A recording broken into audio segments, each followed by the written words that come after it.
Testing, testing. Audio check. Audio check, and then let's test the audio. Oh, jeez. That was weird. My audio is very strange right now. Don't know why. Audio.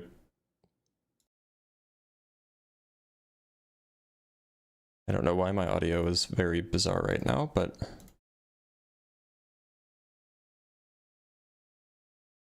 okay, I guess that we're okay. How does my audio sound to you guys?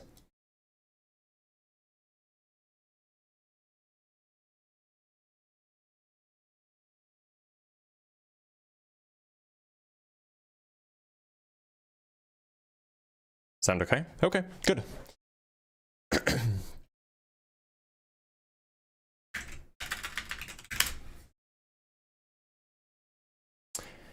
Howdy, howdy, everybody. Hope everybody's having a good day. There was a report that came out yesterday, or 2 days ago, 3 days ago, a few days ago, that motivated me to do this topic again. So, in case you don't know,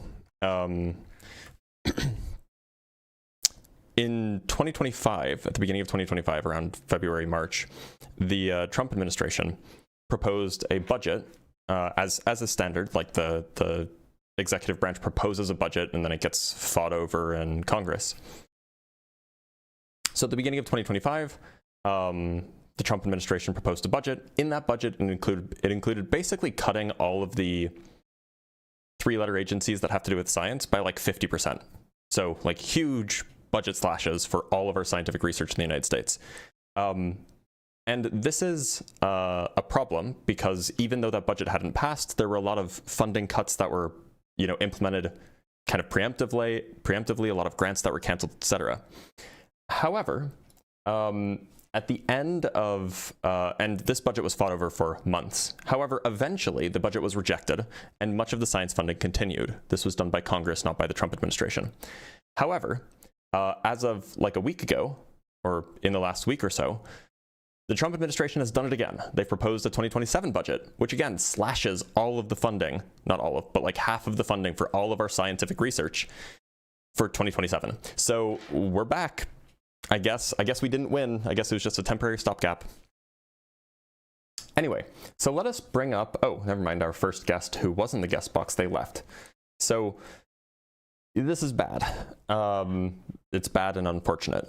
I can pull up the article, the relevant article. This was a like a news article that was published in Nature, which cuts the National Science Foundation, which is our biggest grant, well, I actually think it's our second biggest granting agency, by about 50%. Similarly, cutting the Environmental Protection Agency's funding by more than 50%.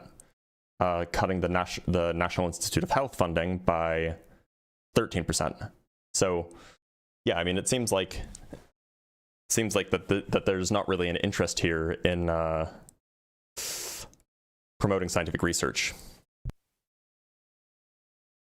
So, yeah, no, this isn't just for nostalgia. This is more recent bad news.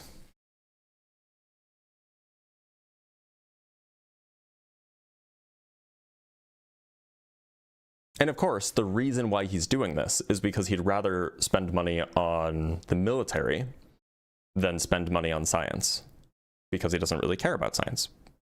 In fact, arguably, he's anti-science, given his behaviors and his priorities. So, make of that what you will. You can say that he's not anti-science and rather he's just pro-war, but when your actions and your proposals result in cutting our science funding by billions, it seems like anti-science to me. Which is unfortunate. It is very unfortunate. So we'll give it a little bit. We'll give it some time. We'll see if any guests pop up.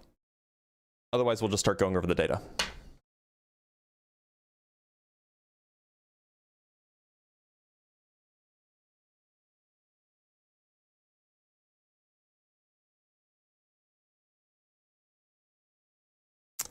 Yeah, here it is.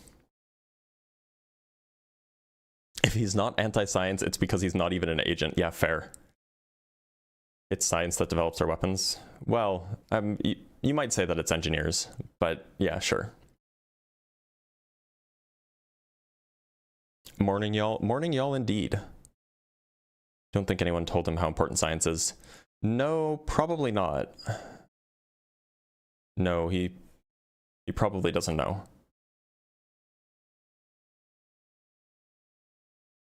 But, you know, ignorance is not a defense. That's what they say, right? All right, let us bring up our first guest.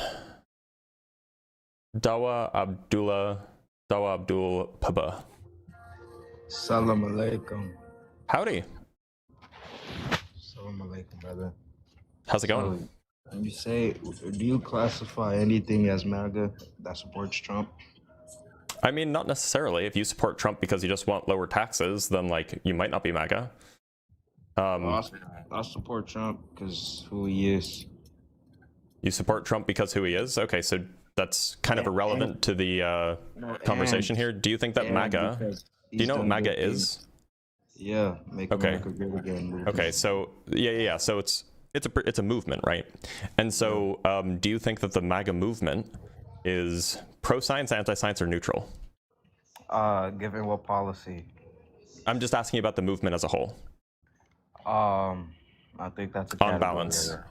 It's not a category error. It's just a question about the balance of the behaviors and ideologies associated with the movement. Well, okay. Well, that's different. If you're talking about all the ideologies, ideologies themselves are not something by themselves to be pro-science or. Sure, they are. What are you talking? You can literally be. Oh, is this PhD free? This might be. You literally can have an ideology of being pro-science. That is exactly the kind of thing that you can have. Ideologies can display pro or anti-science characteristics as well. Okay, I'm saying they might be able to give off characteristics, but I'm saying themselves, the policies themselves or ideologies, they can't be scientific. Nobody's making a claim that they're scientific. That's what you're making. Yes. No, I'm saying pro or anti-science. Oh, okay, well. Do you have a hard time reading? There's nothing to read. It's literally in the background. MAGA is anti-science. Okay, I'm not talking about that. Okay, so you have a hard time reading. Got it. Yeah, can you just tell me what Trump has done that goes against science? Yeah, consider cutting the National Science Foundation funding, or at least proposing a cut for the National Science Foundation of 50%. Well, it's an anti-scientific policy decision. So it doesn't go against science itself. It's going against potential research of science. Yeah, that's what science is. Science isn't research. No, it's not. It literally is. No, it's not.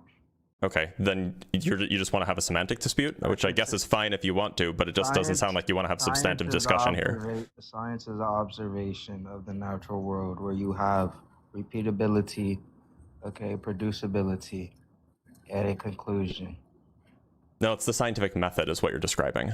Yeah, okay, the scientific method goes into science. That's what the fuck I just said. So, the scientific method is not what is being referred to when we say that MAGA is anti-science. I'm not saying that. Science is okay, I'm good. not saying that. Then it seems like we don't have a disagreement. It seems like you think that you do agree that Trump is wholly invested in cutting and dismantling our scientific research capabilities. Sure, what's wrong with that? I'm not making a moral claim. I'm not making a normative claim here. I'm making a descriptive claim. Do you agree or disagree? Wait, hold on. Do you agree or disagree? Answer the question. Okay, you don't. Okay, you disagree. Great. Go ahead. Okay. Just cutting somebody's. It's not even the entirety of all the research labs. It's just somebody. It's a private lab. Okay. It's not a private lab. It's not a public lab. No, it's not. The National Science Foundation is not a public lab. Is not a public institution. I didn't know you said national. My bad. I thought you referred to a college lab. No. Also, most universities are public. No, they're not. Yeah, they are. Okay, most free ones. Yeah, sure. Most free one? We're not talking about private universities are not public. Most universities, most R1 Private universities, I should say. Obviously, private universities aren't public. Dipshit, Okay. like what the fuck? Okay, I'm not talking about regular universities. But regardless, we're not talking about universities at all. We're talking about the National Science Foundation. Okay, the National Science Foundation. Okay. Yeah. So Trump simply cutting. Can you give me a rundown of the numbers? Yeah. So the proposal this year. Let me pull it up for you. The proposal this year is a greater than 50% budget cut, and I can get the exact numbers for you if you want, but I have to pull up the budget in particular. I'm more so asking the numbers for what? Yeah, so the 2026 budget for the National Science Foundation is $8.8 billion. The 2027 proposed budget is $4 billion.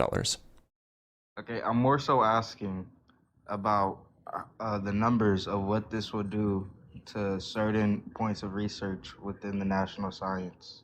Well, it would cut the available granting abilities by half, or by more than half in particular. Okay, I want to know the numbers and the effect on the studies that this cut has had. So the cut is proposed for 2027. It hasn't happened, so we don't know what the outcomes will be. The 2026 budget proposal by Trump in 2025 was rejected because of how destructive it would have been for our scientific research capabilities. So Trump's attempt to cut the National Science Foundation in 2025 for the 2026 fiscal year failed because everybody in Congress, even the Republicans, recognized how destructive it was. Okay. So we don't have data on how bad it would be because it hasn't happened yet. However, what we can say, or what we can see from last year, is that when the budget proposal was announced, thousands of grants were just canceled, kind of preemptively, and those grants haven't come back. And so these are research projects that would have been funding. Fault. It's directly Trump's fault. Okay, wait, that's not Trump's fault. It's directly Trump's fault. Trump didn't tell him to cut the grants. Who do you think made the decision to cut the grants? No, I'm saying Trump didn't tell them to take their grants. Who do you think made the decision? Who made the decision? Yeah, Congress. No, it wasn't Congress. No, it was the head of the National Science Foundation who was appointed by Trump.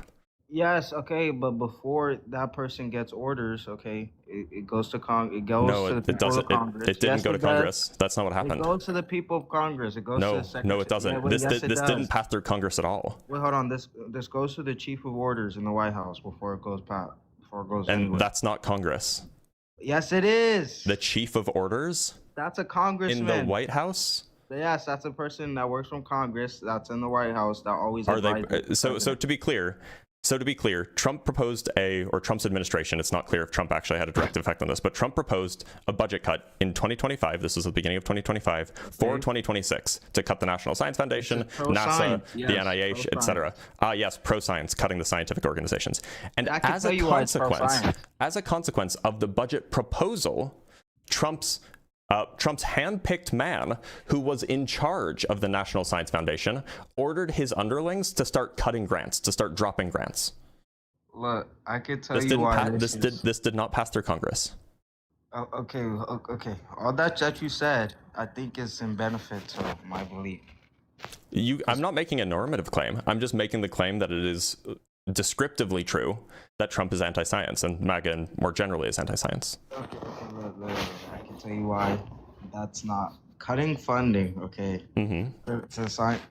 You do realize they do nothing but bullshit all day, so it gets them working. Who does nothing but bullshit all day? Scientists. Oh, I don't grant that. Okay, can you give me one paper where they had a breakthrough? Yeah, there was a paper in the past month.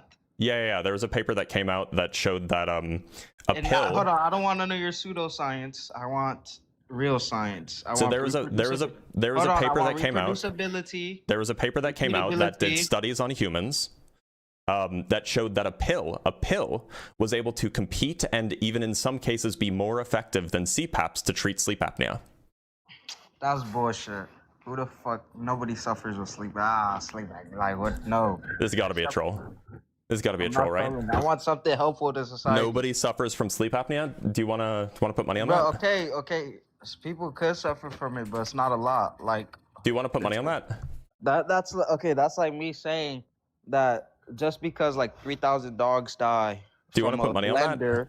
from a blender, that means that I create a cure for it. And Do you then all want of us like, no, that's something very I specific. know this is free. I know this is big. free. Roughly 26% of adults aged 30 to 70 have some form of sleep apnea. Okay, 20% is not shit. 26%.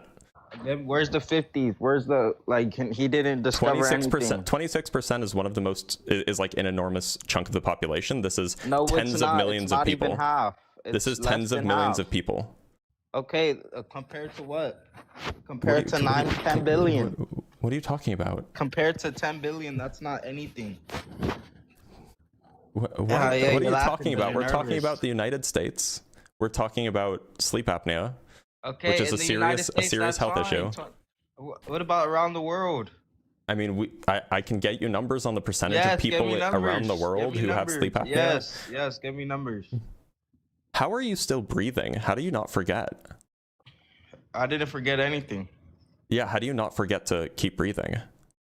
How do I not forget to keep breathing? Because I have a nervous system that keeps firing electricity. Yeah, and that's a good thing, right? Yeah. Okay, well, the people who have sleep apnea don't. And so it's a good thing to fix that. Get chat on. That's fake. Okay, wait. People with sleep apnea can get treated in the hospital. So what? And do you think that's a good use of money? That they should suffocate and then be brought to the hospital in an ambulance, and that's a good use of money? Bro, that should happen every night? Okay, that's literally what sleep apnea is. Nobody is born with that, bro. Hey, I don't know if that's true. Do you have any evidence to back that up? Nobody is born with that. It's like somebody suffering from type 2 diabetes. Okay, you got that by yourself. Nobody gave you type 2 diabetes. You got that from eating junk food and not doing shit all day. Yes, people can be born with conditions that predispose them to sleep apnea or develop it in infancy. No, okay, nobody's born with it though. So some are. Some are apparently. Apparently some are. No, that you get that later on. Nope, you're just wrong about this. I can give you. Wait, hold on. Show me where it says that. Premature babies can suffer from apnea, which is what sleep apnea is, due to underdeveloped systems. Babies don't even need to fucking breathe if they're Oh, wait, no. If they're outside of it, they need to breathe, but in the stomach, they don't need to breathe. Yeah. Okay, so we're talking about babies that are already born. I'm talking about babies that just came out. Yeah, sorry, do you think that babies that just came out are already born? Yeah. Okay, so they can have apnea. Oh wait, hold on. No baby that was just been born has sleep apnea. Some do.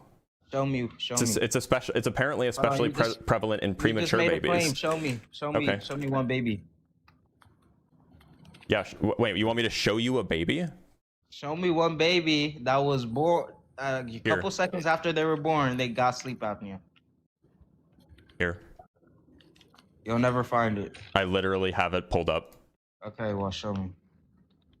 And I want the name of the baby. You want the name? Oh, this is such bad faith.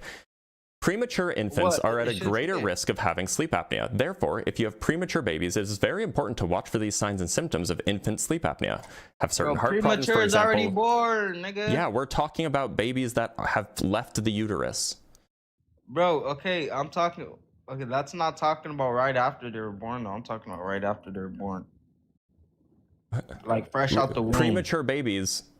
What do you think an infant is? Okay, wait, a premature baby has already been incubated and all that shit. Like, what do you mean incubate? What are you talking about? A premature baby, they already put it in the incubator for it to get oxygen. Because not all premature babies go into an incubator. All premature babies, if they don't get care, they die. Not all premature babies need to go into an incubator. Every single premature baby, if literally not true. Premature, they die. If they're severely premature, yeah, dipshit. Okay, if they're severely, we're not talking about severely premature. If they're premature, then anything less than 4 months, they're gone. So sleep apnea occurs in 84% of infants who weigh less than 2.2 pounds in the first month. Okay. And it is about 25% of infants who weigh less than 5.5 pounds in the first month. So we're talking about right after birth. This is within the first month. Right after a week of birth. For premature babies, signs and symptoms might appear between the 2nd and 7th day after birth. So this is literally within 2 days of birth. Okay, I'm talking. Did you not hear me say seconds? They're not sleeping within seconds, dipshit. This is hilarious. No, but he's gone. I mean, he's clearly not here in good faith. What do you mean within seconds? How would it be within seconds if they weren't sleeping yet? What? They have to, in order for them to have sleep apnea, they have to sleep, and they're not born asleep. What a time to be alive. All right, let me hydrate some. That guy was loudly stupid, you're right.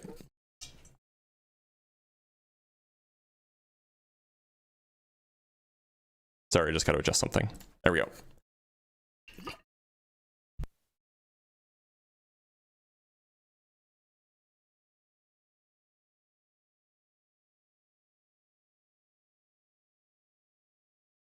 Maybe he was born asleep. I don't know. Like maybe that's what happened. Maybe he was born asleep and maybe he had sleep apnea, so he lost some oxygen to his brain.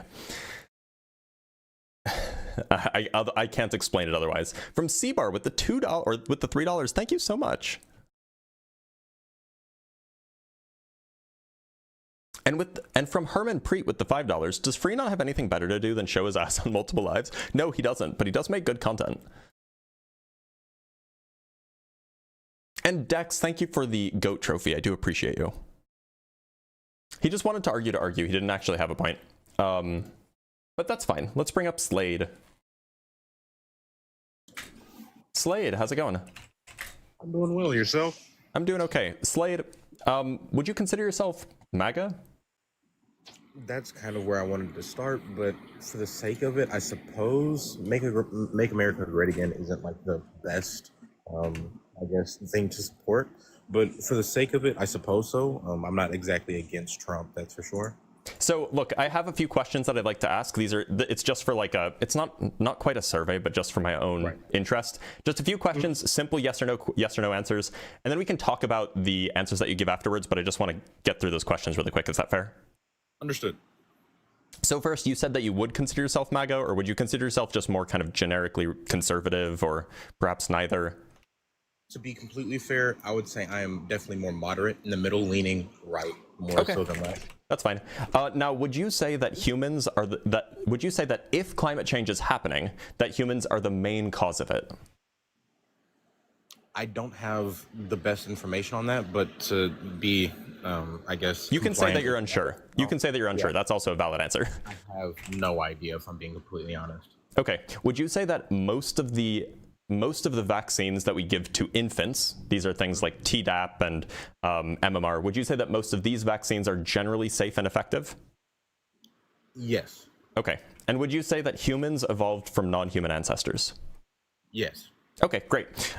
Now, so you said that you're kind of moderate, leaning right. So what's your take on the background here? Would you say that like the MAGA movement, the MAGA ideology, if you will, is anti-science, pro-science, perhaps somewhere in the middle? That's where I have a hard time, dividing politics from the actual scientific. I would say that politics are a different sect of, I guess, science, but that's not what we're discussing. I would say it's more of a metaphysical, maybe even philosophical endeavor rather than a scientific, numerical kind of one.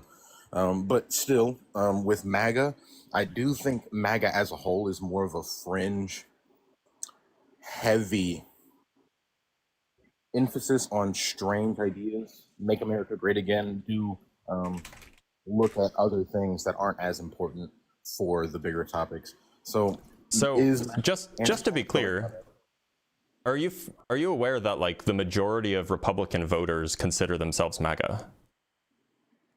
Okay, that's where I have a question for you. What is your definition of MAGA? Because I think I have a slightly... I mean, I would just say whatever the people who call themselves MAGA are. I mean, you could say like generally people who ideologically align themselves with basically whatever Trump says. You could say that it's sort of like an offshoot of the Tea Party movement. I don't know if you remember that from like the early 2010s. It's sort of like an offshoot of that, where it's very Christian oriented, not exclusively Christian, but it's like a very it's very focused on like national religiosity. It's very focused on some degree of isolationism, very focused on showing power like through military might or through things along those lines. So it's it's that kind of thing. I would say generally it's a pretty hard idea to define, but there are people who call themselves MAGA. And so I would just use whatever they're associated with, whatever that group of people kind of centers around. So even if, a very well-known scientist called themselves MAGA, would you say that would be justifiable, or would that person now be anti-science? I would say that their political ideology is anti-science, yeah. Okay, now I see where we're at. Okay, then actually, I'd rather not waste time. I agree with you more than I disagree with you, and I don't think I would be able to give up a good opposing argument. Okay, fair enough. Well, thank you for being here, Slade. I appreciate you. Thank you very much. Take care. How do I? All right, let's talk to RJM. He was kind. RJM, how's it going? Hey, Dr. Blitz, how you doing? I'm doing all right. RJM, before we start, would you call yourself MAGA, or at least MAGA affiliated? No, I wouldn't. Okay, so why'd you come up? So listen, so first of all, I'm so happy that you're healthy. I'm a huge fan. I've always wanted to talk to you. I have like a nuanced take on this. I candidly mostly agree with you. But if you want to have that debate, I'd be happy to. Otherwise, I'd be happy to drop down and let you talk to someone else. Well, so the background does say opposition only. So I am going to let you go. I mean, I am sort of. Can I at least say what I want to say, and then sure, go ahead. Decide? Go ahead. So I guess the way I view it is that. So I'm not a Trump fan at all. I've never voted for him. I'm kind of more of a moderate or left person. I think it's almost a category error to say that Trump is anti-science, because I think Trump, specifically Trump and like politicians in general, are in it for themselves. Like, I think that Trump only cares about things that are going to get him incremental support, incremental votes when he's running. Obviously, or hopefully he's not running anymore. And I guess my proof of that is that, like, or one of the proofs I think of that is that just doesn't disagree with the position here. You can be self-centered, and that self-centeredness can lead to anti-science behavior and anti-science policy. Well, so I guess my counter to that would be that, like, in fairness to Trump, and again, I'm not a fan of his at all. In fairness to him, like, he's probably one of the main reasons why the Artemis mission is happening, right? Like, in his first term, he was very pro. The Artemis mission has been in development for 15 years. Right, but I think it's, and again, I'm not trying to defend Trump in any way. Like, I've never supported him, just to be clear on that. But, like, I think it's also fair to say that he very much in his first term saw the idea of, like, us sending people back to the moon, and the fact that China was, like, obviously starting to work on that in the middle of the last decade. Like, clearly he saw a political benefit to being on the side of science in that instance. Well, to be clear, space exploration is not the same thing as science, right? Oh, no, I agree. But I think in Trump's mind, he sees that, like, being in that aspect of it and being in support of something like the Artemis mission is good for him politically. So, well, I think that, and this it's kind of neither here nor there, though. Okay, I mean, that's. I mean, like the point is that the NASA has two main branches of funding, right? There's the space exploration branch and then the science branch, and he's consistently attempted to cut the science branch. And even if that means that he also wants to increase the space exploration branch perhaps by less, which it was in his proposal for last year, that doesn't mean that he's pro-science in any way, because he's cutting the science branch, right? Yeah, I think he's indifferent towards science. Like, I guess maybe that's where the nuance of my, like, I just don't think he cares about, like, science either. And I guess maybe the other part of this what it is sounds. It sounds like that's what being anti-science is. Oh, you don't care about science? Oh, it sounds like it's anti-science. Look, RJM, I do have a guest in the that's waiting on Discord. Yeah, go for it. So Thank you so much. go. I'm so happy you're healthy. Thank you so much. Thank you. I appreciate that. Take care. All right, let's bring up a guest from Discord, Strugatsky Enjoyer. Whoever that is. Never heard of that person. Strugatsky Enjoyer, how's it going? Hello, how are you? I'm doing okay. Strugatsky, first, I have no idea who Strugatsky is. I hope that won't be relevant for a conversation. Would you call yourself MAGA or perhaps MAGA adjacent? I used to be a pretty big Democrat, and then I don't know, MAGA started to make sense to me a lot more after I took up huffing paint recreationally. Knock up Dead Blitz is a great topic. Get out of here. That is funny though. That is pretty funny. When you, I can understand that. Yeah, you would. It's funny. Good meme. Yeah, I know it was quiet. I don't. I have to manually adjust everybody who comes in because I have to, actually, maybe there's a way that I can do that automatically. No, there isn't. Okay, well, and I didn't have time to manually adjust his volume. So it is what it is. Right, so if you guys think that MAGA is not pro-science, sorry, if you guys think that MAGA is pro-science, or perhaps even neutral on it, feel free to join. There's currently nobody in the guest box. If you want to make a point, I'm not making any descriptive claim. I'm not making a normative claim, I'm making a descriptive claim. So if you want to bring the data, if you want to bring the evidence that MAGA is indeed pro-science, or perhaps even neutral regarding science, feel free to hop in the box. I would prefer that the person I'm talking to is indeed MAGA, or at least MAGA adjacent. That makes the conversation more interesting, because otherwise somebody's kind of arguing, what's the word? Kind of as a devil's advocate, if you will. But nonetheless, it is a conversation that's worth having. Now, it's possible that there just are no people who are in the guest box. There are no people in the chat, rather, who think that MAGA is not anti-science, because MAGA perhaps agrees with me. Perhaps MAGA does agree with me that MAGA is anti-science. In which case, I think we've won, right?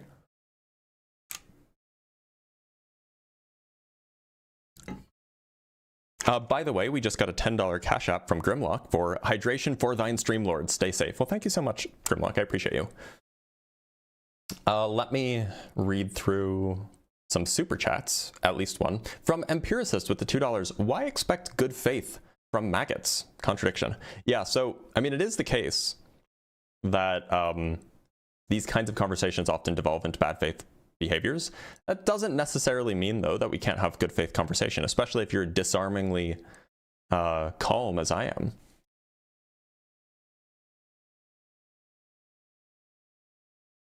Let's talk to John Stone.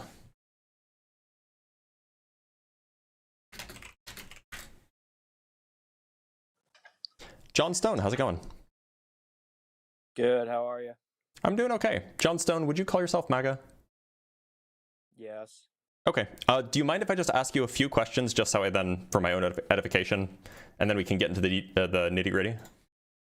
Sure. Oh, we've spoken before, John. Have we? Yeah. I see your name on my chart. So Yeah. do you remember what we talked about? Because it was definitely months ago. I think we talked.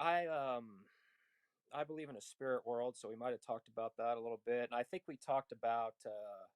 I never got the C-19 vax either, so we might have talked about those things. Okay. But you think that MAGA is not anti-science? On some things, maybe, if you're saying like, this is all my personal opinion, but I believe in evolution, and the Earth is about 4 billion years old. So probably a lot of people in MAGA don't believe those things. But I think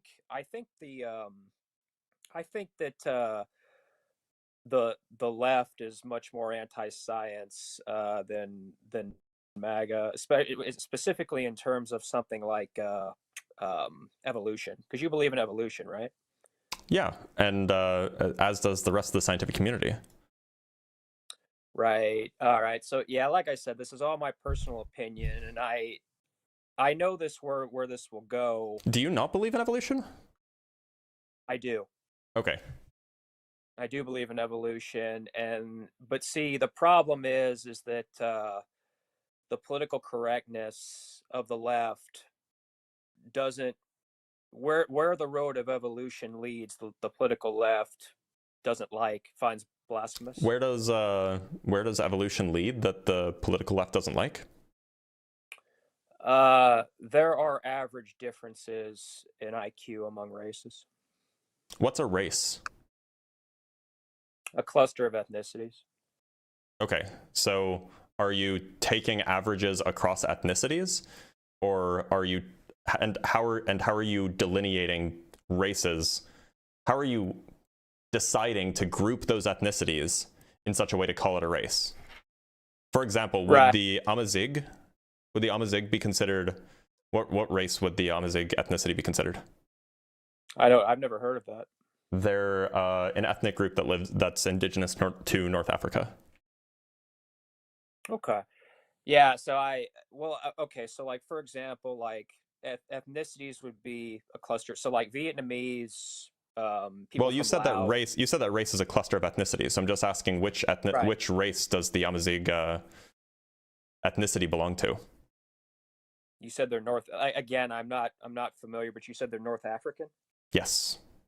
Yeah, so I mean, race can be a little bit blurry, right? So there's white, there's black, there's Asian, but so like people from like India, I maybe I wouldn't really consider them, or from the Middle East for that matter. I really wouldn't consider, part. So I know it's a little bit blurry. So if it's blurry, how can you make the claim that there's like, distinct differences between races if the races themselves are not even well defined? Well, it's blurry because there's been a lot of conquering in history, right? For one thing, right? So, like for example, Spain, right, was the Iberia was conquered in the 14th century by the Moors, right?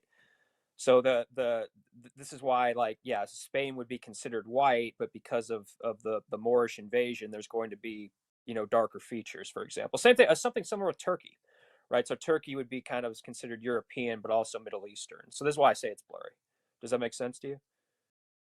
Well, it just seems like if the claim is that race, the delineation of race itself is blurry, then it seems like you're going to have a hard time making the claim that there are distinct differences between in IQ across races if you can't even define what a race is. No, I don't think so. I mean, we can look at countries and we can see what their average IQ are, right? Like, for example, like in China, the average IQ is about 105, something similar with Japan. So to be clear, countries and races are not the same thing. Yeah, but Japanese would be an ethnicity, right? Right, and it's also not a race. It's part of the Asian race, East Asians. Yeah, so what race is Morocco? So they would be part. I would consider them like Middle Eastern, North African. Yeah. So they're North African is a race now? Not black, if that's what you're asking. Well, what race are they? You said that there's white, there's black, there's Asian. What race are they? Morocco? Yeah. I'd say Middle Eastern. Is Middle Eastern a race? Yeah, I think it can be either like Arab or Persian, for example. Those are ethnicities. Actually, Arab's not even an ethnicity, it's an ethno-linguistic group, but Persian is surely, at least arguably, it's an ethnicity. Well, what relationship do you think ethnicity is to race? I don't think that race is like some well-defined thing that has well-defined boundaries. No, and that is a particularly, I also don't think it's a particularly useful category. Okay, but could we just define how we believe in evolution? For example, okay, here's my basic picture, but you can tell me if you agree or disagree, okay? That humans descended from Homo erectus about 300,000 years ago, right? Out of Africa. Humans left Africa about 100,000 years ago. There were 2 ice ages. Right? Well, so humans left Africa, then came back to Africa, then left that. There was a lot of intermixing, but yes. Right. So there were 2 ice ages. The first occurred about 70,000 years ago. The other was about 28,000 years ago. And this is where differences in hair texture and skin color and are you familiar with cold weather theory by Richard Lynn? No, I'm not familiar with weather theory. But the general picture that I described, the leaving Africa about 100,000 years ago into Europe, into Asia, crossing the Bering Strait about 12,000 years ago is where we have modern day Native Americans. Are we in agreement on this? That's the standard story. I know it's in contention by some people, but sure. You think that's about right? Okay, so why would you believe that humans would evolve the same in terms of IQ or anything? Not just skin color. Oh yeah, we had this conversation. I remember this now. So the point is that internal changes take significantly longer to occur than external changes do, evolutionarily speaking. Well, Ashkenazi Jewish people have among the highest IQs, right? And it's actually theorized that IQ elevated about 500 or so years ago. So it can be more close than you think. How does that address what I said? Well, you just told me that that intelligence would be something that skin color or lip size or these sorts of things, Yeah, they do change. surface level changes happen significantly faster than deeper organ level changes. So when I say that Ashkenazi Jewish IQ elevated 500 or so years ago, I don't know how you. I have no idea how you would make that claim when we didn't have IQ tests 500 years ago. Well, I mean, Ashkenazi Jewish people would be they're more of a recent phenomenon, right? I mean, the people left Israel when Rome sacked the temple around 70 AD. Are we in agreement on that? And that's where Jewish people spread into Europe, right? So Jewish people, Ashkenazi Jewish people as a ethnicity are not that old, right? Just a few thousand years. Are we in agreement or no? Sure. Okay. So then that would be an example, and you agree that that the average IQ of Ashkenazi Jewish people is about 110. I don't know the numbers on that. Okay. Perhaps it's true. The history of the Ashkenazi Jewish people is particularly interesting, and there's a reason why so many Ashkenazi Jews have I don't want to say genetic disorders, but heritable disorders. Crohn's disease is particularly prevalent in an Ashkenazi Jewish population. Tay-Sachs is specifically essentially an Ashkenazi Jewish hereditary disease. And this is because the Ashkenazi Jewish population had a very, very very strong founding effect. Basically, there was a huge bottleneck where basically all Ashkenazi Jews descend from like a few hundred people max.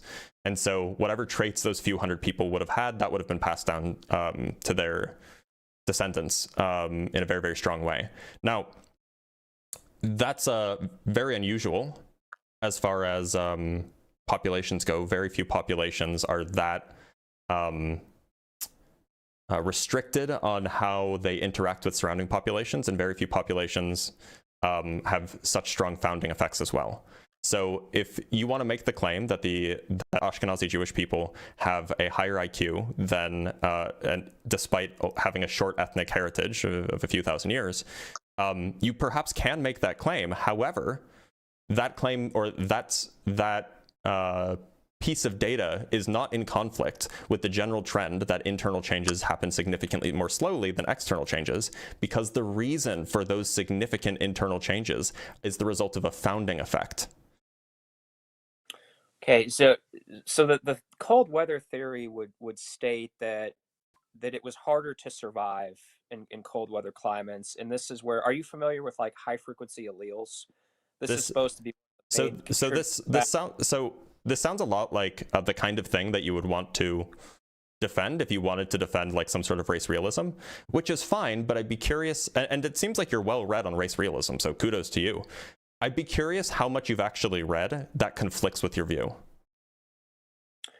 No, I mean, I've talked to a lot of you all on the left. That wasn't my question. How much have you read that conflicts with your view? How much have I read in terms of like IQ development?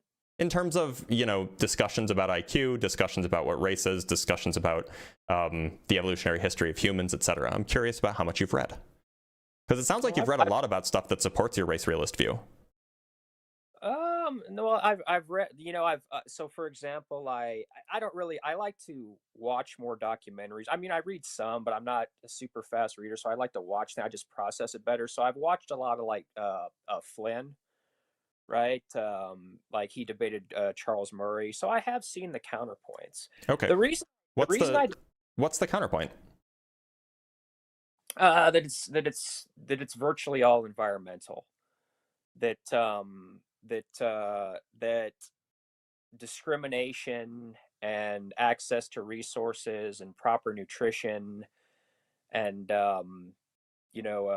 good prenatal care, these sorts of things are the primary drivers of IQ rather than something more heritable.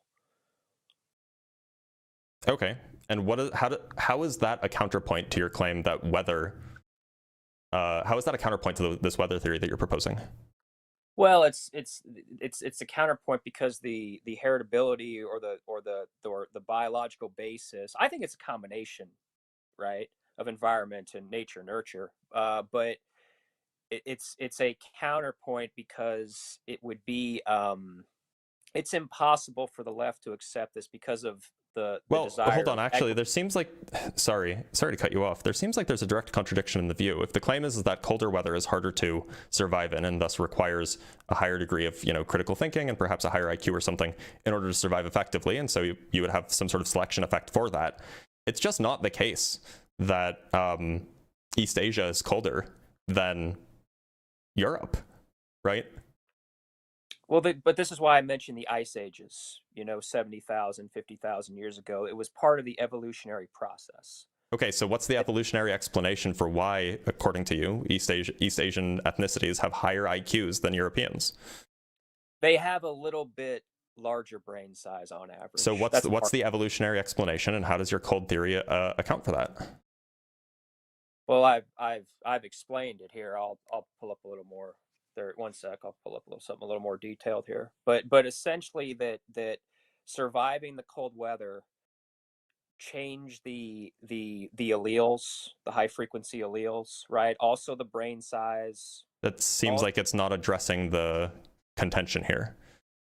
You're making the contention that Europeans have a higher IQ than Africans for whatever reason, because you think that, and your explanation is that, ice ages make it harder to survive, and so if you want to survive, you have to be able to think and solve problems more effectively, which would mean that you would select for higher IQ, correct? That's the claim? Yeah. Okay. Right, yeah. Now, what is the explanation then? In that same, using that theory, what is the explanation for why East Asians, on average, according to you, have higher IQs than Europeans? What's the explanation? Well, both Europeans and East Asians lived in cold environments for thousands of years. But are you asking specifically why is East Asian a little bit higher? Yes, that's what I'm asking. What is the explanation? There's a little bit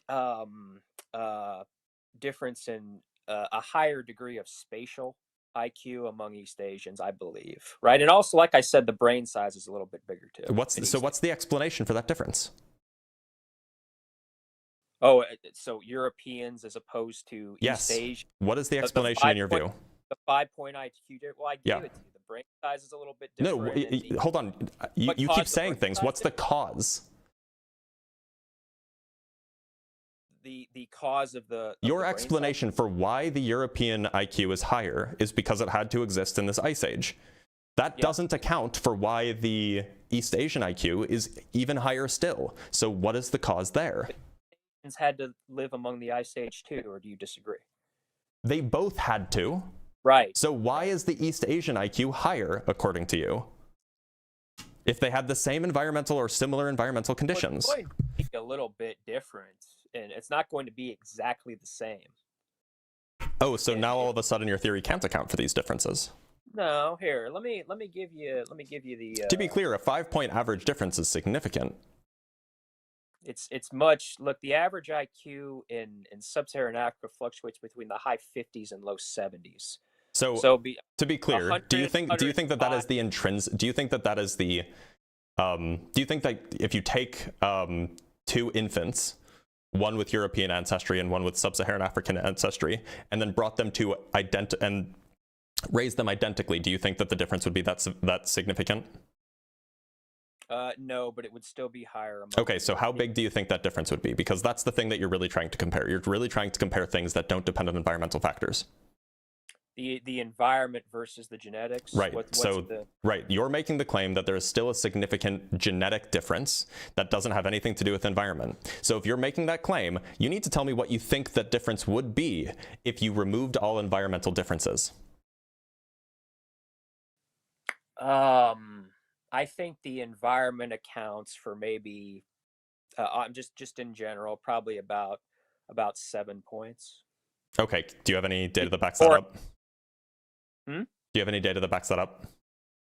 Probably fine. That's just my instinct on it. You asked for a number, so yeah. I mean, that's. Okay, so it's your view that that with identical child rearing, with identical environments, if you take an infant from sub-Saharan Africa and an infant from, let's say, your average infant from sub-Saharan Africa and your average infant from, say, Northern Europe, that the IQ difference between the two will be on the order of, quickly doing some math, on the order of 35 points.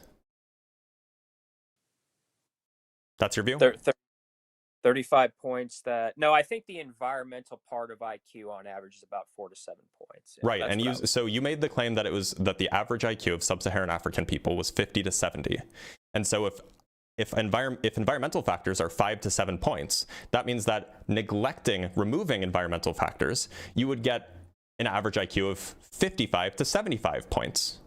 Or an average IQ of 55 to 75, even if you raised somebody from sub-Saharan Africa with this, in exactly the same way that you raised somebody from, say, Scandinavia or whatever. And so if that's your view, that means that you are supposing, and the average person from Northern Europe is going to have an IQ of 100.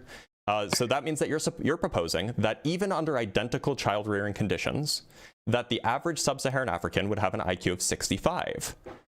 Which is, 5 points higher than the average between 50 and 70. So you're saying that the average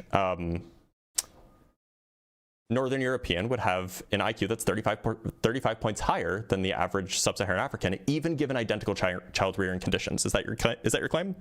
It seems a little bit high, but it seems enormous, and it just goes to show exactly the kind of views that you're using to drive this point of view that you hold.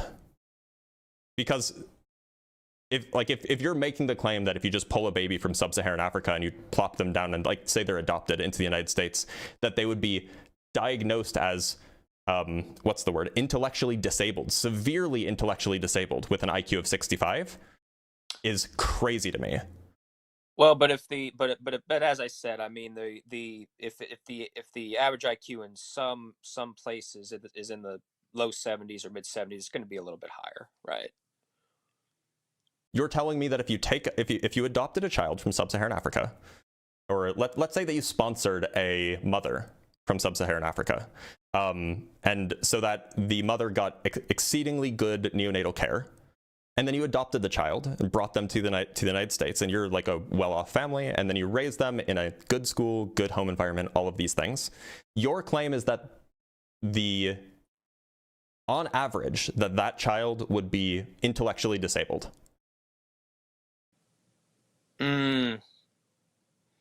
No, I mean not necessarily. I mean because they would have at most you said. So you said between 50 and 70. So let's take the high end. They would have an IQ of 75. That is the threshold for intellectual disability.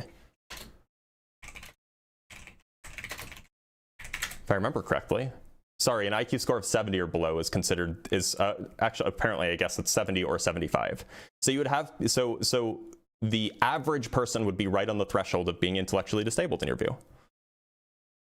I mean, not necessarily, but certainly. Something's got to give because the math ain't mathin'. So your view is that you think that what? Let me ask you then.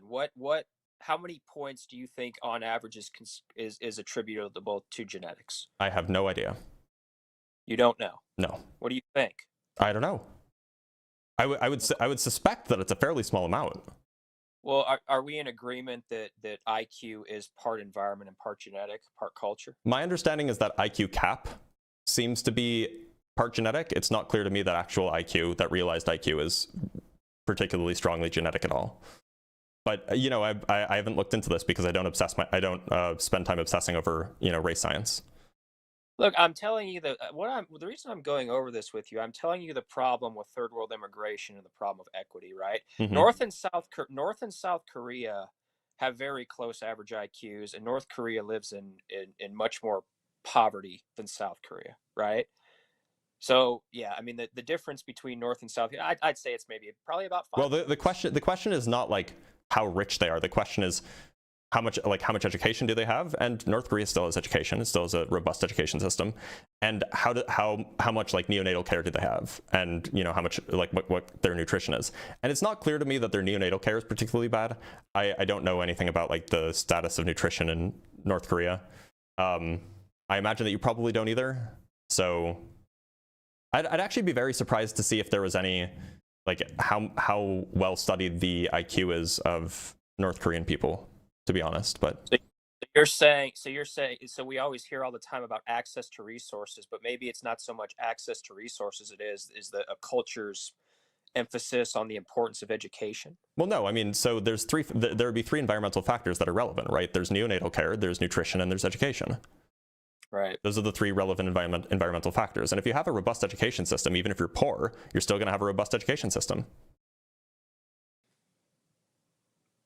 Okay. That is a resource that you have access to, even if you don't personally have access to a lot of money. So by that logic, then in the United States, so it's not really about funding as much as it is about kind of drive for education. By the way, hold on. And I just had to double check this. Apparently, North Korean IQ is not well studied or understood.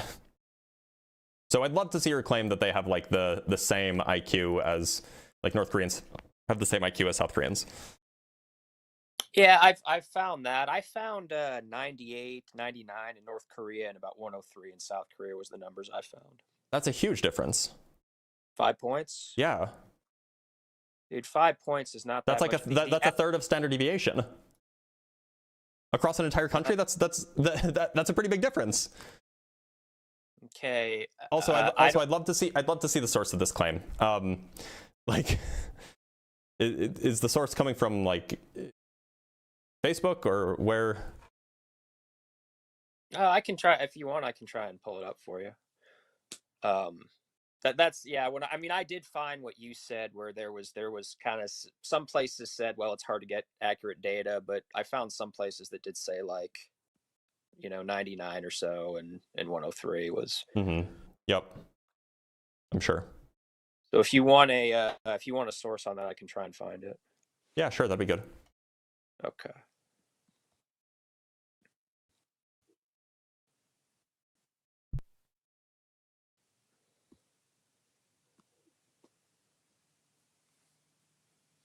I'm pulling it up now. Yeah.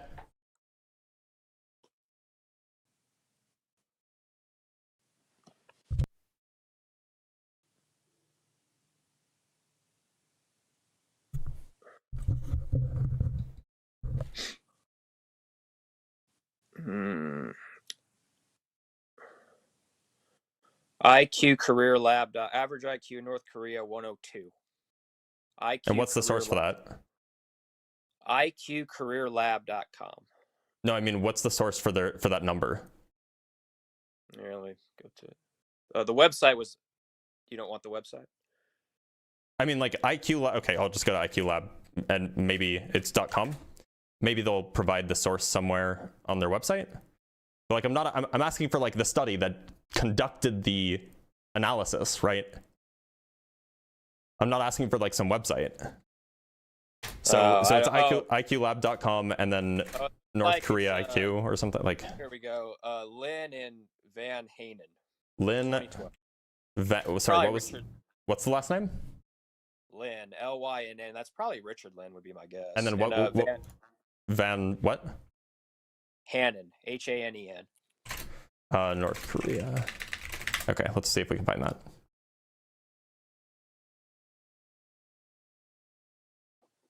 Oh, it's one word. Van Hanen. Okay. Okay, let's go see if we can find.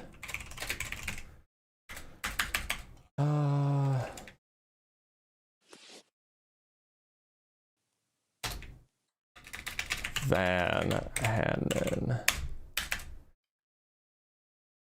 Okay, so this is a book. Oh yeah. Okay, so this is a book entitled "IQ and the Wealth of Nations." Right. That's the reference. That's the reference that's being made here. Okay. So you have psychologist Richard Lynn and political scientist Tato Van Hanen. So, do you know if in the book they cite where this number is coming from? I don't, man. I just. Okay, yes, because I'm looking for the source of like the actual study that did the analysis. Also, apparently the book has, quote, the book has drawn widespread criticism from other academics. Critiques have included questioning of the methodology used, the incompleteness of the data, and the conclusions drawn from the data. So, apparently on July 27, 2020, the European Human Behavior and Evolution Association issued a formal statement opposing the utilization of Lynn's national IQ dataset, citing various methodological concerns. They concluded, quote, any conclusions drawn from analyses which use these data are therefore unsound and no reliable evolutionary work should be using these data. So, maybe this isn't the best source that we should be using to come to our, to draw our conclusions about the way the world is? What do you think the average IQ in North Korea is? I have no idea. Okay, well, okay, so I I find you asked me for a source. This is the problem with. But the source is not a trustworthy source, is the claim. Well, maybe you just don't like what the source says. I haven't read it. I'm just reading what the European Human Behavior and Evolution Association is saying. Well, it goes against your worldview, right? I'm just reading what the European Human Behavior and Evolution Association said. They made a formal statement citing that conclusions drawn from this book are unsound. Okay, man. And surely they know more about behavior and evolution than you or I do, right?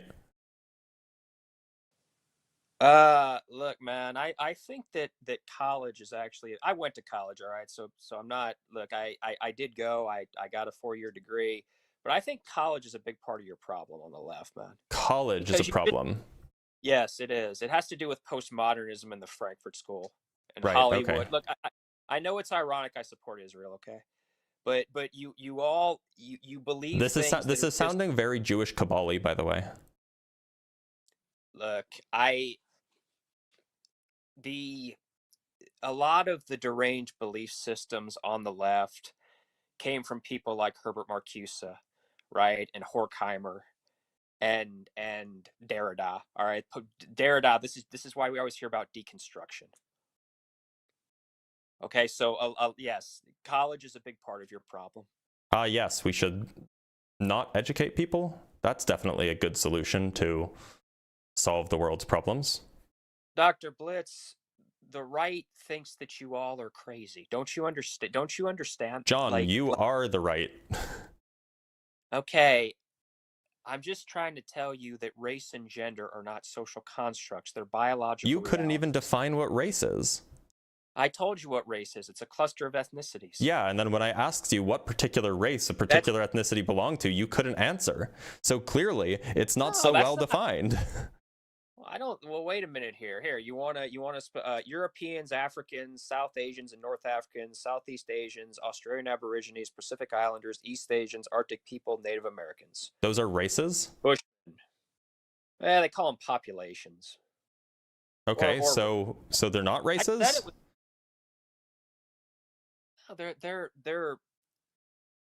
I did say, right, it can be blurry because there's a long history. Look, are white people European?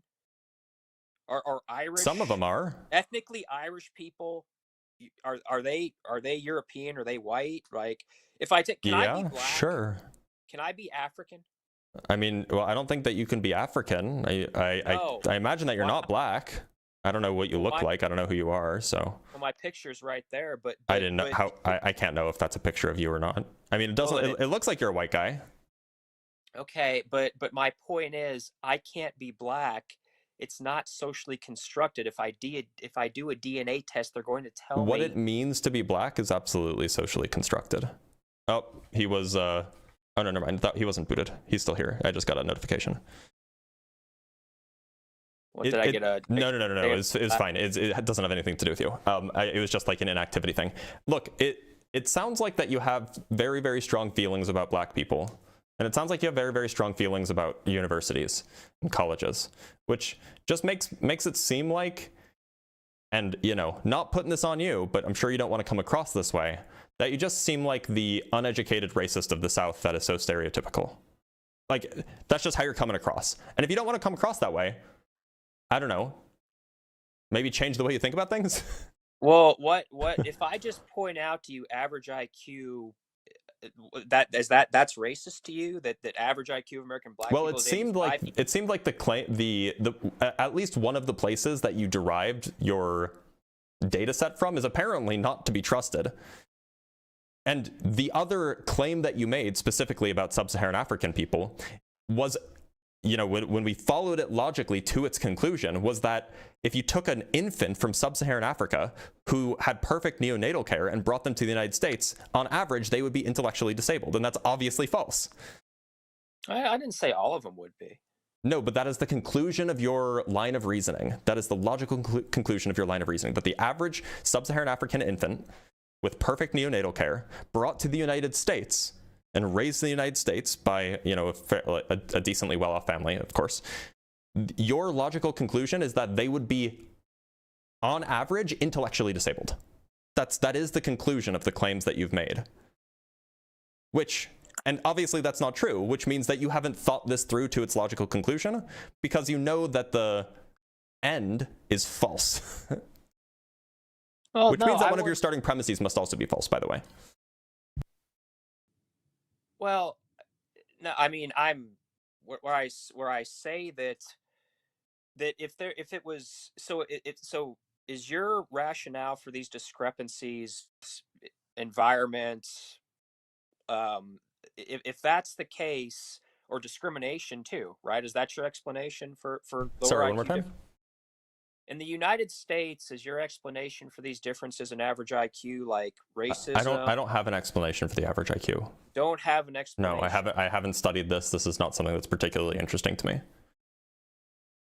Well, like I told you, man, this is blasphemy to the left. But because do you think that the people who study this, like the academics who study this, are overwhelmingly right wing or left wing? Left wing. Okay, so then if it's blasphemy, why would they study it? Because they have to come to a conclusion other than what is reality, and the reality is. And who should be trusted to determine what is reality here? Well, this is postmodernism. This is what we're getting into. So you are the sole arbiter of what is reality now? If you're asking me what reality is, I would say that reality is just something that we can just be common sense logic that we can all collectively agree on, which we all pretty much did until about 15 years ago. Okay. We're postmodern. Was it the fluorine in the water? No, it was these ideas of postmodern. Do you know what postmodernism is? I'm assuming you do. It's a movement that's been the boogeyman of the right wing for like 50 years. And you know what the Frankfurt School is, I'm assuming? I'm mildly familiar with it, yeah. Okay, well, I can tell you about these things if you but what this has done is it's created this, we could call it, I guess Elon would say, the woke mind virus of the you think that men can become women, and you think that race is a fantasy, and it's just, these ideas are crazy, Dr. Blitz, and is it interesting to you? So just to be clear, do you think that IQ is generally genetic, right? More genetic than it is environmental. I think it's about, just in general, I think it's about 60-40. 60% 40% environment. Right. So now, would you say then that it's your parents' fault that you have these views? Because apparently, people who describe black people as lazy, or people who describe black people as unintelligent, are more likely to do poorly on IQ tests. So is this your parents' fault that you're this way, or is it like, the environment's fault? That I'm what way? That you're the kind of person who would describe black people as unintelligent. Look, there are smart black people, individual. I'm just talking about on a macro, large On picture. a macro level, you're saying that black people are unintelligent. I understand what you're saying. And it also seems that people who make that claim tend to be more unintelligent themselves. Well, so would it be that your parents' fault that you're this way, or the environment's fault? I don't think it's a fault. Well, I mean, so generally speaking, we would say that it's, the fault of the parents if there's genetics, not necessarily like that they're like morally responsible, but that the genetics come from the parents, of course. And so if IQ is primarily genetic, then it would come from the parents. It would be the parents' fault that your IQ is on the lower end of these things, lower end of the side. At least on average. Yeah. I can't say anything about you specifically, but people who make claims like yours tend to have lower IQ. Look, I mean, if it makes you feel better. No, I mean, this is like empirically demonstrated by, there was a study conducted in 2016 that examined this exact question. All right, man. All I can tell you is when we talk about this, as I was trying to mention, this is the problem with third world immigration. So should we also not let the racists come in? Should we maybe kick the racists out? Because, you know, they have lower IQ. Well, okay, instead of saying racist, let's just say, should we kick out all of the people who say that black people on average have lower IQ? Even if it's true? Yeah, suppose that it's true. Should we kick these people out too because they also tend to have lower IQ? The people who make these claims? So you want to kick people out who think that there's average differences? Look, why? Look, it's just look. So I'm not saying that there's anything true or false about their claims. What I'm saying is that the people who make the claim that black people are unintelligent are more likely to have lower IQ, and so we can just use that as a proxy because people who say that black people are unintelligent tend to out themselves pretty frequently, and not everybody's taken an IQ test. So if we want to kick out people who have lower IQ, one way to do that would just be to kick out the people who say that black people are unintelligent. Okay, I don't know where this is. You want to throw people out. Is it okay? Well, you don't want to let people in who you think have lower IQ, right? No, Dr. Blitz, there's an essay crisis in Western Europe, and we would have had these problems here in the United States to an even larger degree if President Trump hadn't have stopped it. Okay. Okay, I'm sure, but it seems like a big pivot. The point is you don't want to let people in because not a big pivot. You don't want to let certain people in because on average your view is that they have lower IQ. And okay, fine, let's take that to the logical conclusion. We should also then kick out people who on average have lower IQ, right? Or would you say that no, the people who have lower IQ who are already here, they can stay? Well, what people are, that would be like me saying that I don't want to kick Africans out of Africa. That's their That home. seems like it doesn't address my point. I was talking about the United States. I assumed you were too. Well, it's a lot different of who you bring in as opposed to who you kick out. Because if you have an immigration system, you want it to enhance your society, right? And what do we see in Minneapolis? So the lower IQ people who are already here. So should the Native Americans have kicked out the lower IQ Europeans when they came over? Should they have not let them in? You know, in an alternative world, should this have been the case? They couldn't kick them out. In an alternative world where this was possible, should this have been the case?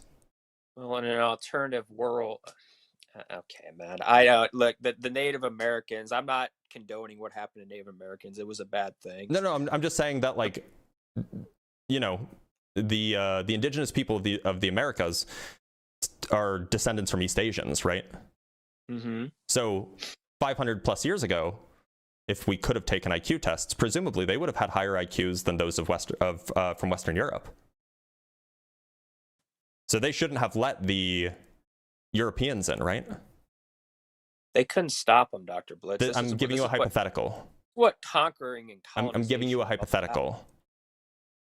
Giving me a hypothetical. I'm asking you to put yourself in a situation that the world is not, and consider what should or should not have happened. Should the Native Americans not have let in the white Europeans? Yeah, on the same grounds that you're suggesting that we in America don't let in people from sub-Saharan Africa. I guess from the Native American perspective, they probably are sorry that they did.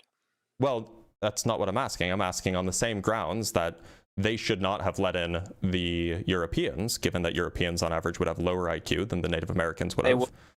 They wouldn't have had lower IQs. That's not accurate. They are descendants from East Asians, are they not? Yeah, but East Asians have higher IQs than Western Europeans, do they not? The average IQ of Native Americans is in the 80s. Has that been something similar? Actually, why do you think that is? How do you think that happened? Because, like, these are people who are descended from East Asians, right? And this is post Ice Age, or this is right at the end of the Ice Age, anyway. Living in a tribal society probably has an effect on IQ development over time. You see, over time, the environment becomes biological. Are we in agreement on that? I have no idea what that means. It means that genetics is really, to a large degree, environment over time. Right? Yeah, sure. That's true. Okay. To be clear, you understand that up until 2000-ish years ago, Most of Europe was tribal, right? Yeah, I mean they villages and stuff. Yeah, that's probably fair to say. Yeah, like in Britain, they would paint themselves blue and whatnot. Yeah, so I thought that tribal stuff would result in lower IQ. Tribal living. But the push toward industrialization is going. So are you suggesting that the IQ of Western Europeans would have been roughly identical to the IQ of the indigenous of North America or of the Americas up until the Romans conquered the peoples of Western Europe and brought civilization to them, and over the last 1,000 years or so, 1,500 years or so, the Western European IQ has jumped 20 points on average? Is that your claim? Pretty close, yeah. That's probably about right. I mean, maybe that is that is quite the story that you're telling yourself to explain all of these seeming contradictions that pop up in your worldview. Yeah, but when you control for, like, for example, we'll take height for example, right? Mm-hmm. So generally, which is largely environmental, by the way. Well, if you control for nutrition, which in industrialized countries we do, the genetics is going to maximize, isn't it? Yeah, in other words, yeah. This seems like it's unrelated though to the question, but go ahead. Well, how is it unrelated? I mean, I'm giving if we control for the environmental aspect of height, mm-hmm. right? Which would be proper nutrition in childhood, right? Sure. Yeah. Is there anything else? Maybe neonatal stuff too, but okay. Yeah. So basically, if there's adequate resources in terms of nutrition and proper natal care, then the genetics will maximize height. And some people are just going to be 5'5", and some people are going to be 6'3", right? So there's just going to be an innate. That's where the genetics takes over. Sure. This seems unrelated though to the claim that we were making, or to what we were talking about before. So just to be clear, it seems like your claim is that if you had gone to Western Europe 2,000 years ago or so, the average IQ would have been 20 points lower than it was in, I guess 25 points lower, or maybe 20 points lower than it was in East Asia? I'd probably say 10 to 15. Yeah, it's probably it would have been living in a tribe. And is there any data that backs this up, that tribal living somehow lowers IQ? I'm just guessing. Oh, okay. That seems about right. Yeah. Okay. I mean, well, John, I would like to say it's been a delight talking to you, but it hasn't. So thanks for being here, I guess. He's guessing a lot, which checks out, considering that people who make the claim that black people are less likely to, or are more likely to be unintelligent, also tend to have lower IQ. So I shouldn't pick on him too much. He's just genetically predisposed to having lower IQ. That's all.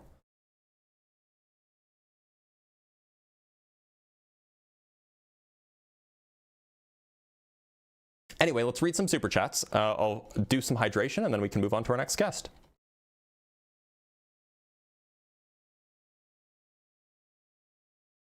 From Ryan Gasling with the £2, Dr. Blitz used patience. It was effective. Yeah, always be patient. Always. From JJ Masta with the £6, the IQ of the same person changes before and after education. It's not an innate, immutable race trait. So there are some, so one of the ideas is that there is some genetic component, perhaps a small genetic component, but there's some genetic component to IQ that is, that it's like the upper, like the maximum value for a given individual of their IQ is at least in some part determined by genetics. That there's at least some data that supports that from what I've heard. However, most people, unless they maximize their education, they maximize their nutrition, they maximize their neonatal care, etc., most people don't reach there because that's that person's biological maximum, if you will. Also, IQ isn't a particularly good measure. Like it tests certain things that are perhaps only culturally relevant or culturally meaningful for measuring intelligence in some places and not others. So from Empiricist with the $2, my dogs are going wild from all this whistling. Fair point. Yeah, he was doing that a lot. From Tim Davidson with the $5, racism is laziness. Take the time, get to know, then find a reason to hate them personally. There you go. There you go.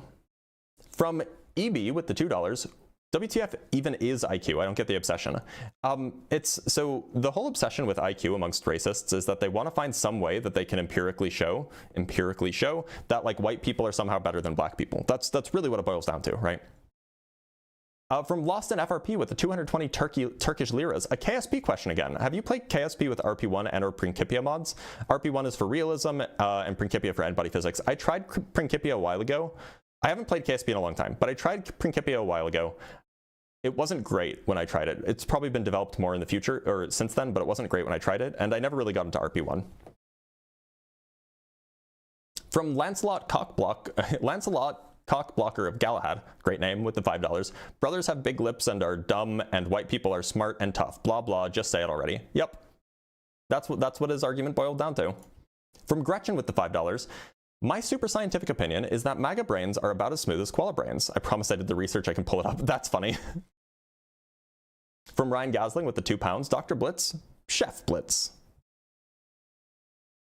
From Sean with the $2, the average IQ of MAGA is potato. From Zach with the $10, the best defenders for the idea that MAGA is pro-science are people arguing that the left doesn't accept 18th century racial pseudoscience. Got it. This is approaching a Leopold II defense, right? That's what he was trying to do. He's like, yeah, so MAGA is pro-science and the left is anti-science because of insert something that would be unquestionably described as an 18th century worldview. From Ryan Gasling with the £5, to engage in a debate in seemingly murky, unfamiliar territory, and then absolutely obliterating each of the claims is a Dr. Blitz masterstroke. It turns out, critically thinking, I mean, maybe he got something right, that Ashkenazi Jews just are smarter. Maybe he should have thought about that before he came up against me, I guess. From Derp Doppler with the $2, highly recommend Morrow et al. 2022 in AJHG. I'll check it out.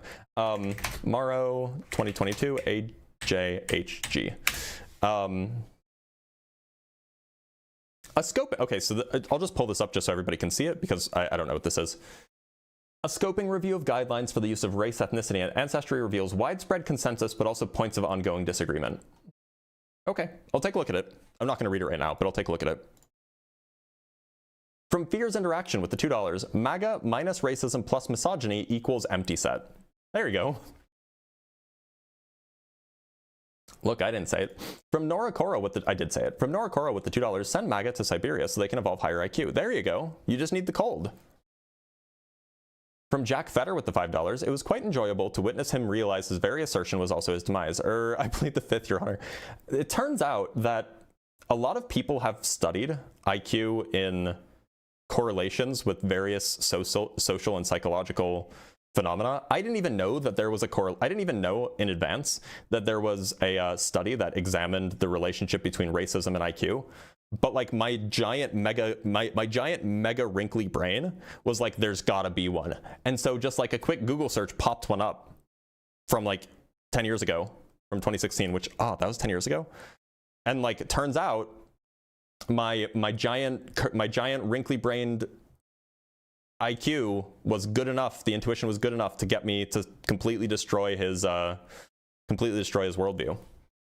From Lancelot again with the $5, Blitz spinning this kid on his finger like a basketball. Stop embarrassing yourself, stupid.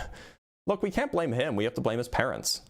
From Tim Bimbadil with the $2, John is a fucking donkey. Woo boy. From Simeon Urchin with the $2, bro definitely believes in phrenology. He probably majored in phrenology, honestly. Maybe in 1820. From Draconic Drizzt with the £2, are MAGA brains thicker than smooth peanut butter? Thicker, maybe. Smoother, maybe not. And from our last super chat with $5 from SJL, sports has nullified a physical superiority argument. They need the IQ argument. Yeah, there you go. That is the reality, right? All right, let us bring up our next guest. We have a bunch of guests in the guest box who are eager to convince me that indeed MAGA is not anti-science. Let's talk to, I think Miles has been here for quite a while actually. So let's talk to Miles. Miles, how's it going? I can hear you. I can. Miles, how's it going? Hello, hello. Hi. Yeah, so I am strongly opposed to your position, but from the left, not from the right. Okay, so it's your view that MAGA is not anti-science?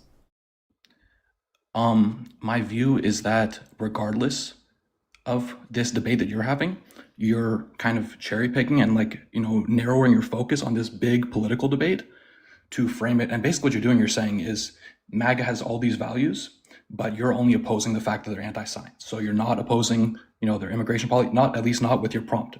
And so yeah, just, so you have to think about that. the discussion here is a descriptive claim, not a normative claim. So do you disagree with the descriptive claim that MAGA is anti-science? I disagree with the premise. So you do disagree that MAGA is anti-science? Okay, here's what I would say. It's like the other guy said, MAGA they is will use science. Do you think that MAGA is pro-science or neutral in science or anti-science?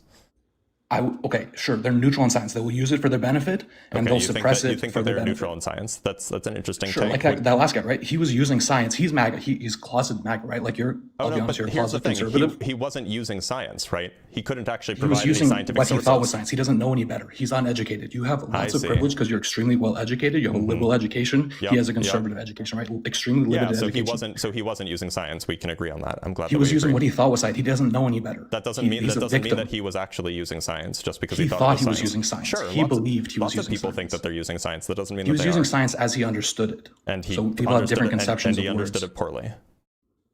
He's exactly because he's a victim of this bigger system that you're not addressing. Okay, that's because cool. you paint him as the opposition. So you don't think that MAGA has any relationship with pro-science or anti-science policy then? They use it to their benefit. They're politicians. They're not scientists. You're a scientist. They're politicians. You're not a politician. You're not. So I'm going to provide you a syllogism here. Maybe we can talk. Say that again. I'm going to provide you a syllogism. So premise one: if a movement reliably across multiple unrelated scientific you're arguing domains, like it's science. This is not science. Do you want to cut me off, or do you want to hear the argument? It's a weak premise, like you said with the last guy, right? Oh, you have this weak foundation. Okay, so I'm going to read you the syllogism, so that then we can actually make some. You can read all you want, but I'm going to dismantle it later if you want to save you the time. So I'm going to read you the argument here that I have written down elsewhere, and then we can address each point if you'd like. So premise one: if a movement reliably across multiple unrelated scientific domains discounts scientific consensus and elevates partisan/identity authorities over scientific institutions, then the best explanation is that the movement is anti-science. Premise two: if representative polling and behavior reliably shows certain political identifiers are substantially more likely to reject the relevant consensus claim in a given scientific domain, then it is reasonable to infer that those political identifiers reject or delegitimize mainstream scientific consensus about that domain. Premise three: if a movement, through leaders, policies, and institutions, repeatedly act to reduce the capacity and/or independence of scientific institutions or politicizes scientific funding, then it undermines scientific institutions and means of producing knowledge. Premise four: we're almost there. There's only four premises here. Representative polling and behavior reliably shows that MAGA identifies as substantially more likely to reject the relevant consensus claim in a given scientific domain, and the MAGA movement repeatedly acts to reduce the capacity and/or independence of scientific institutions or politicizes scientific funding. Conclusion: the best explanation for the MAGA movement's behavior and polling data is that the movement is anti-science. Now, which premise do you reject? The premise that you're framing it as a bunch of premises, and then if I can't disprove these premises, then your point is right.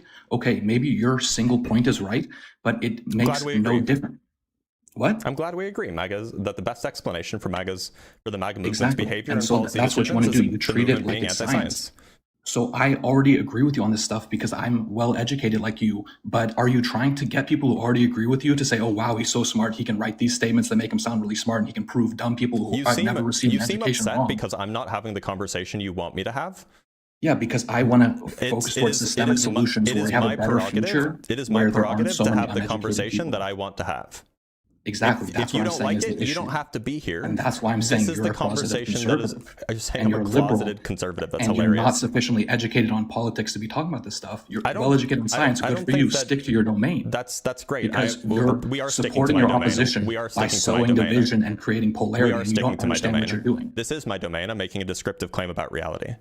It's hilarious that he's calling me a closeted conservative when I'm literally an avowed socialist. Right? That's like a crazy claim, right? Like, I'm a socialist. Like, this is... like, I'm not even a liberal.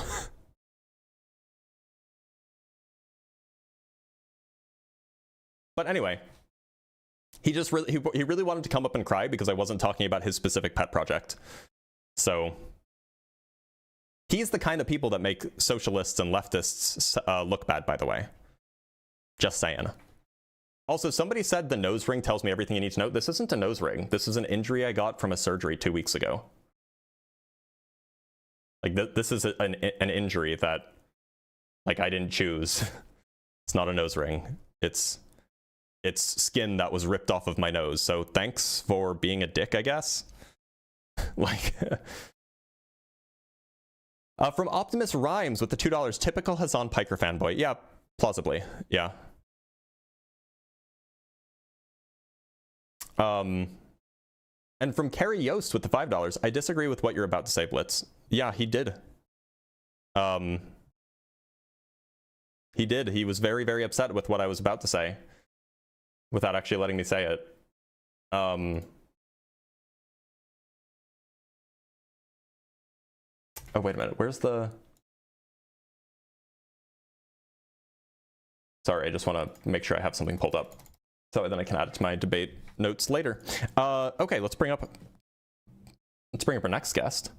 Let's talk to Candlebox.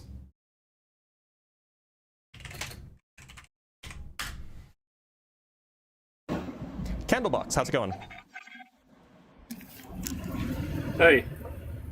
Candlebox, you there? Hello? You hear me? Yeah, I can hear you. Candlebox. Would you call yourself MAGA? Yeah. Okay. Candlebox, I hope you don't mind. First of all, there's some background noise. Would you be able to move to somewhere slower or move to somewhere quieter or do something about that? Yeah, go ahead. No, I was asking you to do something. Like, could you, like, I don't know, are you driving right now? Are you currently in a wind tunnel? I'm a passenger right now. You're a passenger. Could you tell the driver to say hello? Hello? That sounded like you. I just have a quick question. I have a... Like, gotta let him go. Let's have a quick Steam. We gotta let him go. Bro just said hello. All right, let's talk to Oreg or Orem. Let's talk to Orem. That's his name. Orem, how's it going? Oh, yeah, what do you mean? Yeah, although you're pretty hard to understand. Probably because I'm using AirPods, but it's fine. Okay. So Orem, would you call yourself MAGA? No. Okay. Why'd you want to come up and talk then? I was gonna ask something for like, what are you using like, crap. What are you using graphene and nano vate or whatever be good for a spacecraft? What? What are you using graphene and nanovate be good for a spacecraft? I don't know. It's a random question. What? Nick, how's it going? Hey, Dr. Blitz, nice to meet you. Likewise. Could Nick, you please bring me up? Before we start, Nick, would you call yourself MAGA? I would say I'm like centrist, but leaning towards right for sure. Okay, and are you based in the United States? I have like how do I explain this? I don't know how. I'm sorry, my first language is not English. I have like not citizenship, but something where I go to America and I also live in a different country. If that's okay with you. Yeah, that's fine. So wait. So you would say that you are a centrist and you lean right? Yeah. Could you please bring me up with Discord? I'm already in the guest waiting list. I have a better mic quality as well there, if that's okay with you. Okay, yeah, what's your name on Discord? My name is Sectos, and I'm deafened currently. I'm in the guest waiting list. Sure. Yeah, thank you very much. Of course. Wait, let me disconnect here. Yeah, can you hear me, Blitz? I can. Give me an audio check, will you? Wait, sorry, let me turn off your stream on my phone. Can you hear me well? Yeah, I can, and it seems like the audio seems like it's good volume as well. So, yeah. Great. Glad you're here, Nick. So Nick, you said that you would call yourself centrist. You're leaning right? Yeah. Okay. Now, I do have a few questions that I just want to ask before we get started. They're simple yes/no questions, or you can say that you're unsure. Yeah, go ahead. So would you say that if climate change exists, would you say that humans are the main cause of climate change? Yeah, definitely. I believe in climate change. Okay. Would you say that the vaccines that we typically administer to infants, these would be like the MMR, you'd say that these are safe and effective? Right. Okay. Yeah, they are. And would you say that humans evolved from non-human ancestors? Yes, I can also mention I'm an atheist, so like. Okay, look, I'm just trying to get polling data, not polling data perhaps, but okay. So you say that you're a centrist leaning right, and so would you say that MAGA is anti-science, pro-science, or is neutral? Most people I talk to, essentially, I would say neutral because most people just generally have not looked into data, just make claims. But once they do, either they get mad or they sometimes do realize they're wrong and change their belief to an extent, at least. So, okay, so your view is that it's roughly neutral. Yeah. For some reason, you're fairly quiet on. Oh, how about now? You're quiet on Discord. Yeah. Try again. Yeah, is this better? Hopefully. The audio looks like it's fine on TikTok. I can hear you all right, but okay, that is better. Yeah. Okay.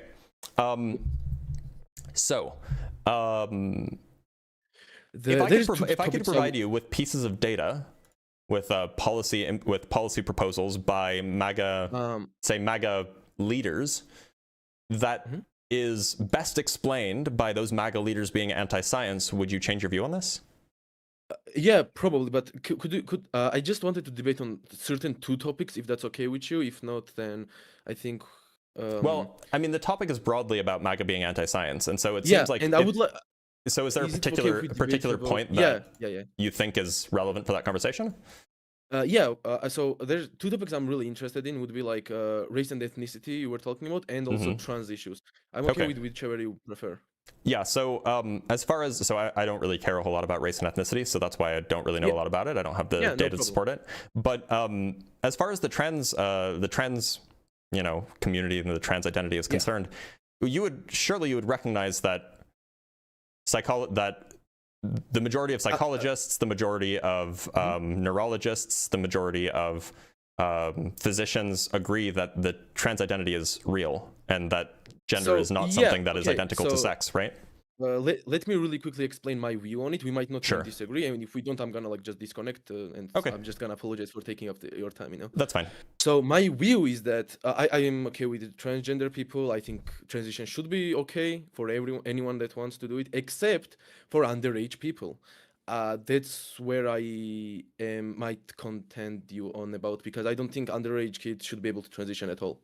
So would it be your view that suppose, and here I'm just giving a hypothetical, suppose for a moment that the data came out, and indeed it was the case that, say, early teenager beginning transitions amongst early teenagers had long-term beneficial effects on those teenagers. No, I know this study. I know that I'm not saying that such a study exists. I'm just asking if the data was pointing in this direction, that transitioning, that a trans person transitioning, say, when they're 15 rather than when they're 18, would you say if that was beneficial, would you change your view that it's it's okay for a 15-year-old to begin a transition? So I would update my view on the fact that it would be easier to transition for sure.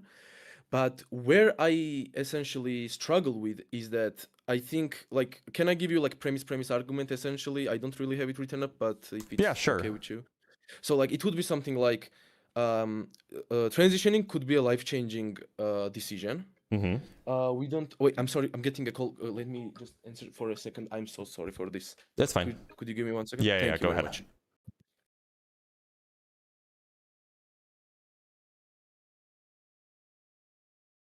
I sometimes have to take calls in the middle just because things come up sometimes, so I totally understand it. I'm not going to hold it against them. In the meantime, we have some super chats to read. In particular, we actually have one. We won't read super chats, but we will acknowledge a Cash App from Jeremy with the $100. Thank you so much, Jeremy.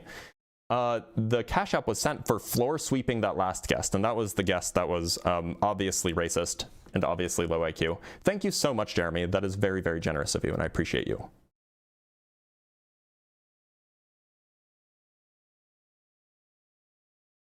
Support has ended for that. Okay, I don't know what that is. I'm just double checking some things while we're waiting. Do do do do do do do do do do do do do. Oh, is Miles still arguing in the comments? I'm surprised he's still here. Most people after they get kicked off are generally run away. Sorry for the wait. Welcome I'm back. here. Sorry for the wait. No, Yeah, you're totally fine. So you were making an argument. Go ahead. Yeah. So I think transitioning is a life-changing event. Sure. I'm not necessarily saying it's bad or good. I'm just saying it's life-changing. Sure. Then the premise two would be that the teenagers and kids do not have the capacity to make life-changing decisions. Like, for example, we don't allow kids to get, let's say, tattoos because it's really hard to remove them. Or let's say we don't give out driver's license to kids and really young teenagers because they might be putting themselves in danger. Wait, we do give teenagers driver's like license. 16, right? Yeah, sure. Like 16. Yeah. No, I mean, like 14 would be also considered teenager, if I'm not mistaken. Yeah. For example. Yeah, that's what I mean. And I think that making such a life-changing decision, such transitioning, is not possible for someone who is underage. And for someone else to make a life-changing decision for you, I don't think that's right as well, because it would depend who it is, if they have right, essentially, education. And yeah, that's essentially my argument. Sorry, it's not really well. No, that's fine. That's fine. So, are you familiar with rhinoplasties? You know what a rhinoplasty is? Is it something with to do with the nose? Yeah, it's plastic surgery to basically like make your nose cuter or make your nose. Yeah. So, at least in the United States, you can, if like as a teenager, as long as you have parental consent, you can get these. You can get these at like 15 or 16 years old. Would you say that should also be forbidden? The thing I would say the difference is that rhinoplasty would only be visual change, right? While fully transitioning would not just be essentially phenotype change visually, but also hormonally changing yourself. And I think that's hormonal changes are much easier to reverse, and so they don't have to be permanent life-changing decisions, right? I mean, I don't know how. I'm sorry. I know it's reversible. I don't know how easy it is to reverse, though. I mean, it's like you should probably like if you were going to reverse it, if you were certain that you were going to reverse it, you'd probably be better off not doing it. But like as far as either blocking puberty goes or starting to transition and then detransitioning as far as hormones go, that's fairly straightforward. Right. I see. So at least if you stop early enough in the process, like if you go through an entire, like if you're a male and you go through an entirely female puberty, then like obviously your body will change in certain ways that you will have a hard time changing without perhaps surgery, like you'll grow breasts, for example. But like that's not the same as like some permanent thing that can't be undone. Yeah, I'm just saying I know it's reversible, but it's like really hard, especially if you go through. It would depend on how long you're on the medication as well. Yeah, right? of course. There's I think my view essentially is that when people become like 15, 16, I would say it should be normal that people get introduced to essentially the concept of transitioning, and then when they are 18, they should be able to if they want to. I think that's just my view, and I think young people transitioning, I still do not think it's okay. I understand it's reversible. I just I guess my issue is that like we let life-changing things happen, and life-changing things happen to young people. Yeah, of course. As long as their parents consent, as long as if it's possible, if the child has been consented in their ability to do so. Obviously children can't consent fully, but they can at least say things like, oh yeah, I get that. And if the doctors think that it makes sense, we let these things happen all the time. So it just seems a little unusual that we're focusing specifically on the trans issue when we understand that there are good methods to make sure that mistakes aren't being made frequently. And that's by talking to parents and doctors and the child themselves and so on. Yeah, okay, so let me ask you something like this. I don't know what's the terminology for this. Maybe you could tell me. The kids that are born with like both female and male organs, you know? Sure, I don't know what it's we called. would just say it's intersex. Sure.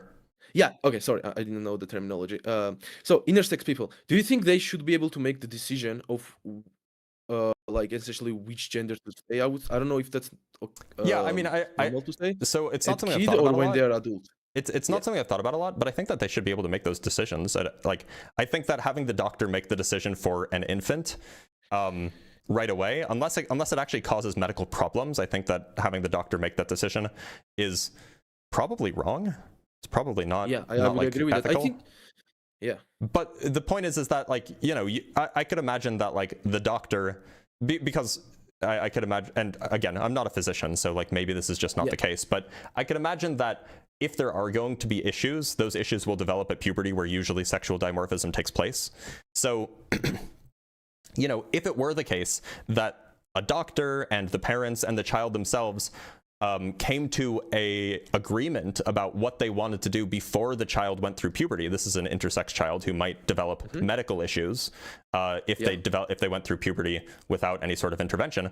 Then I think it would be reasonable to say that that child in combination with their parent and with their doctor could make a decision about what to do before they went through puberty. I think that seems reasonable, right? But to an extent, of course it does to an extent. I also agree with the transitioning too, but you would not disagree, I hope, with the fact that there are people who have transitioned at an early age and regretted it, right? Of course, like, yeah. But I mean, like, people also get hip replacements and regret that too. So if it's the case that the frequency of regret is particularly high, then that's probably something that we should investigate and look into, and then perhaps adjust accordingly.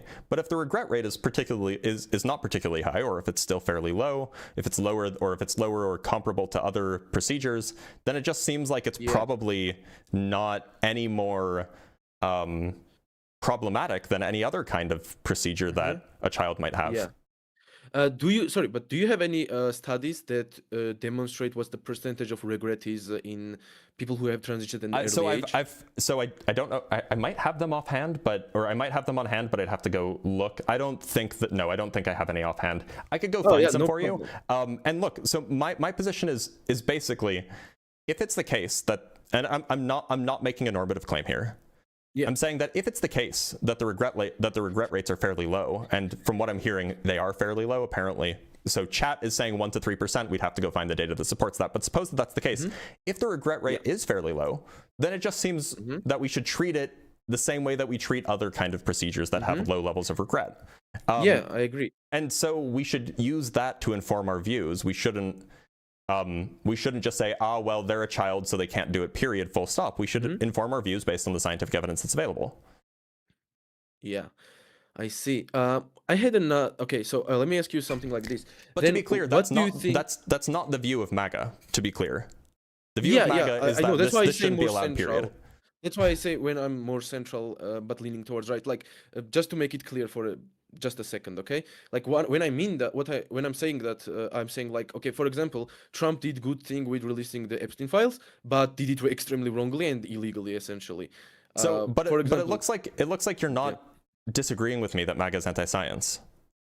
Because that is the topic. That is the primary topic here. Yeah, but you know, like, at least people I speak within MAGA, and I have a lot of people around me that are like that. They do not have as radical views as, for example, your last guy you had on stream, right? Sure. So yeah, that's why maybe I have a wrong conception as well on how MAGA really is.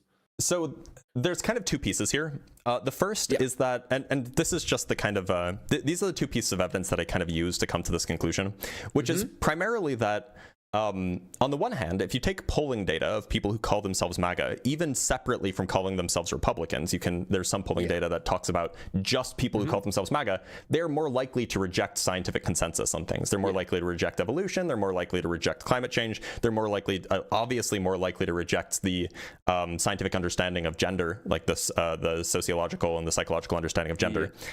They're more likely to reject medical consensus with regards to, how vaccines work and things like this. So overwhelmingly, people who call themselves MAGA are more likely to reject scientific consensus. And then furthermore, MAGA, people that we would call MAGA leaders or MAGA politicians or, MAGA influencers, these people are more likely to propose policies that have negative effects on our scientific institutions or scientific research in the United States. And so while it might be true that a given individual might be might be happy to accept some piece of data and then change their worldview accordingly, the polling data just seems to not bear that out. Yeah, that could totally be right, and I might have wrong conception of MAGA. I can't really disagree with that. But can I ask you something else about the trans issue, if that's okay? I think I only have like another hour and 15 minutes or so for the stream.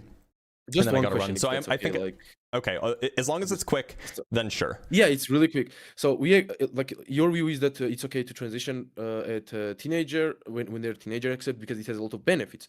But like, what age should it be? Like, if a 5-year-old says, "I want to be a girl," right, or something like that, I don't think it's easily. So to be clear, can't really take that. But my what age should view that is be, no? my view is generally pretty gray. I'm not. I don't have a particularly strong view. I think that like once somebody is a teenager, like 16 or something, I think that saying that they shouldn't be able to, especially with parental and doctor consent, saying that they shouldn't be able to begin a transition, I think that that's a little bit silly, because like the age of consent in the United States and a lot of states is 16 already anyway. But as far as what should be done for young children, I'm a lot more agnostic about that. My view is generally like you don't even like if you're transitioning, like if a child is transitioning, like somebody who's like 5, 6, 7, 8, if they're transitioning, there's no medical intervention that's involved there. It's just social transitioning anyway. And then as far as the efficaciousness or the how beneficial or how detrimental puberty blockers are, again, I'm pretty agnostic on it. I lean towards puberty blockers seemingly being okay because we already use them in other medical scenarios. And so like it seems like at least using puberty blockers is like, it's pretty well studied. It seems like it's not unreasonable to allow that. I don't have particularly strong views though about like when hormonal therapy should be allowed to be began, just because I'm not the most well read on that particular topic. Okay. So like if it turns out that the data comes out that no, you really shouldn't start hormonal treatment until after you're 16 or something because the negative side effects strongly outweigh the positive benefit or the benefits, then I'll just change my view. I'm generally pretty agnostic about it.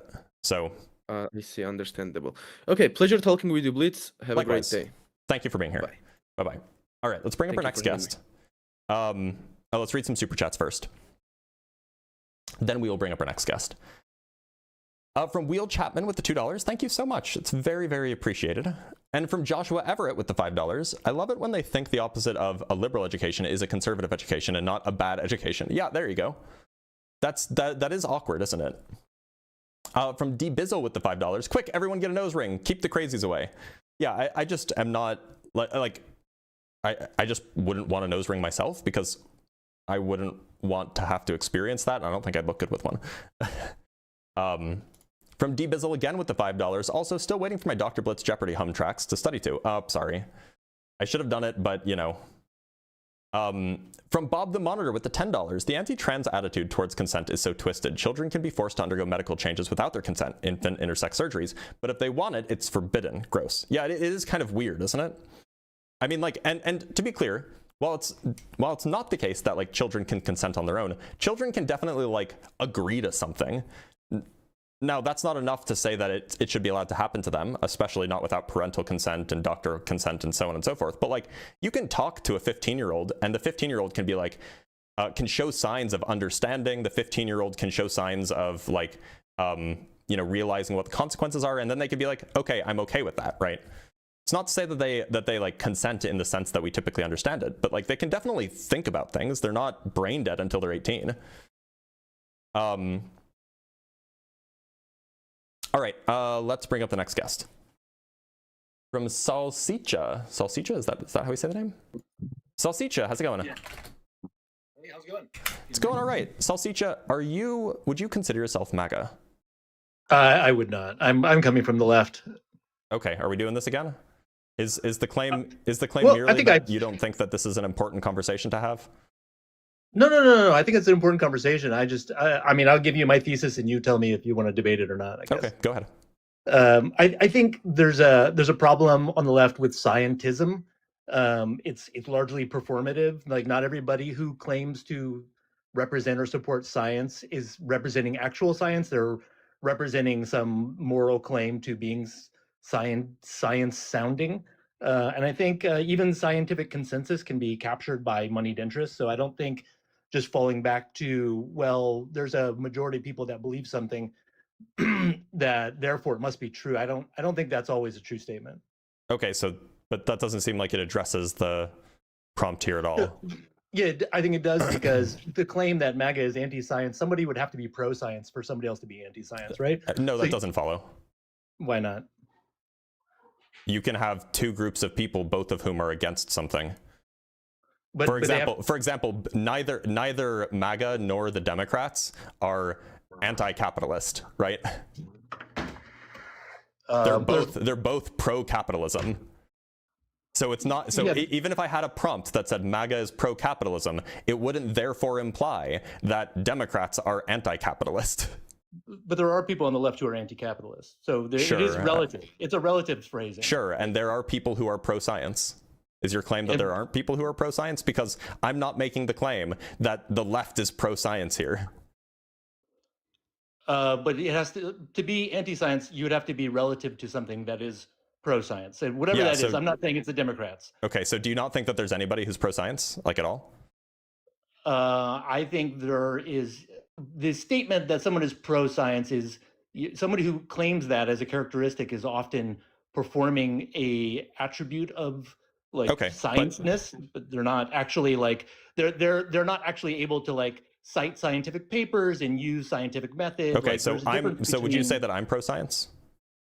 Well, you're a scientist. I think in your field you absolutely know what you're talking about, and you're pro-science. Yes. So I don't think you're a biologist. So as far as trans issues are concerned, if I have an entire document filled with papers that I refer to on the regular, or if I'm talking about climate change and I have a document full of peer-reviewed papers that I refer to on the regular, that I'm just being performative. Is that the claim? No, I don't think you're an expert. I think in 2024, I don't have to be an expert in order to refer to scientific evidence, but go ahead. Well, having a PhD should mean that you know what you're talking about most of the time. I don't have to be an expert in order to make scientific claims, especially if they're sourced with peer-reviewed data.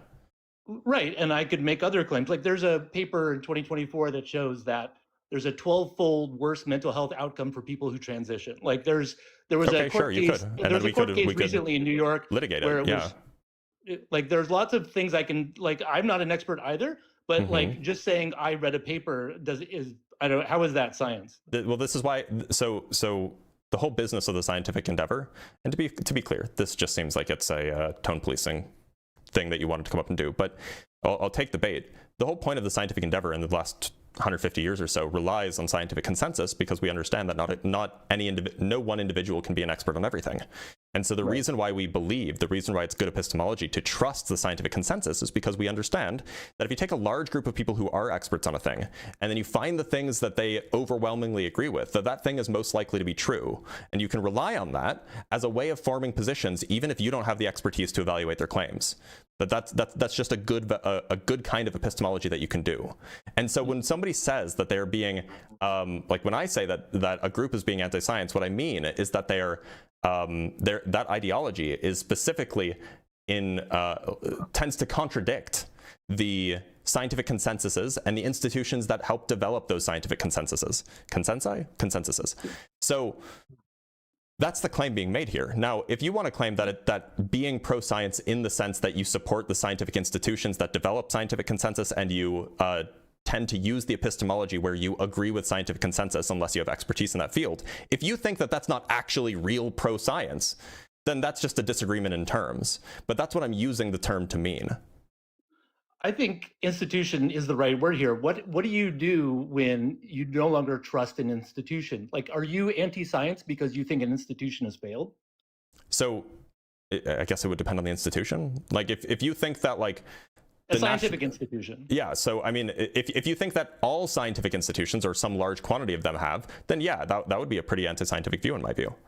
But then aren't you assuming that it's impossible for a scientific institution to fail? No, I'm just doing good epistemology, right? I'm just taking the view that it is more likely that some person who thinks that all of these institutions are, not trustworthy, that person is just more likely to be not interested in, furthering the scientific endeavor than it is the case that it happens to be that literally all of these institutions have been compromised.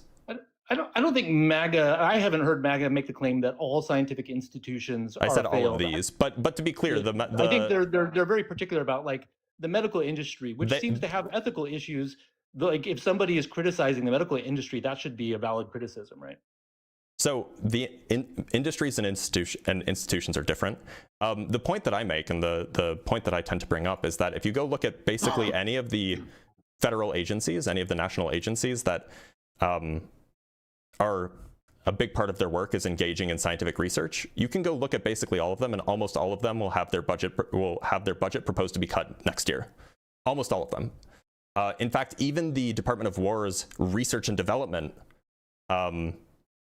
budget, so you can go look at least for 2026, you could go look at the proposed budget and you could go see how it was changing from 2025 to 2026, and you could go, and it would break down by sub-department and sub-department and all of this, and you would go find that even in the Department of War, which was getting a huge budget boost in 2026, even their science and research department was getting a cut. Even in the Department of War. And so what you'll find is that, well, if they are proposing cuts to basically every single scientific organization that is federally cuttable, that seems like it's not just a coincidence. It seems like they're not saying, oh, well, it seems like the good and rational view to hold is that they are not interested in furthering the scientific endeavor, right? That's the view. That's the position that I'm proposing. Is that here. A MAGA position that is MAGA doing that? Well, it was proposed by Trump, who is the head of MAGA. He's the head of MAGA. Well, it was proposed by the Trump administration, which is the head of MAGA, of course. If the war in Iran goes badly, I think he may no longer be the head of MAGA. Maybe we'll see. We'll see about that. Look, it seems like you want to have a like this is a semantic dispute rather than a substantive one, so I'm gonna let you go. But thank you for being here. Okay. If you want to come at it from the left and you want to talk about how the left is actually anti-science, like this isn't the place for that, right? Let's talk to I think we've spoken with Angry Long Island veteran before. Let me just double check. I think we've spoken with him before, like a long time ago.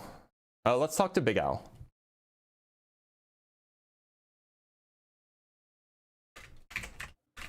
Big Al, how's it going? Big Al, you there? Big Al?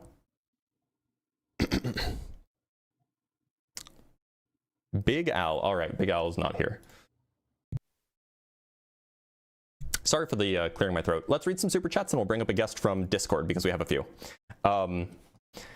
We have from Game Master Flash with the $10. Most MAGA I talk to focus on the what, but not the why. 1 to 3% of people who transition regret. But why? Failure of the community to accept their change is a major factor, and that's a MAGA position. That's a good point. From Bob the Monitor with the $10, callers misrepresenting the 12-fold number. The depression rate is 12-fold times higher among trans people than cis people. Says nothing about trans people transitioning versus not. Yeah, I kind of suspected as much, but it wasn't really relevant to the conversation we were having.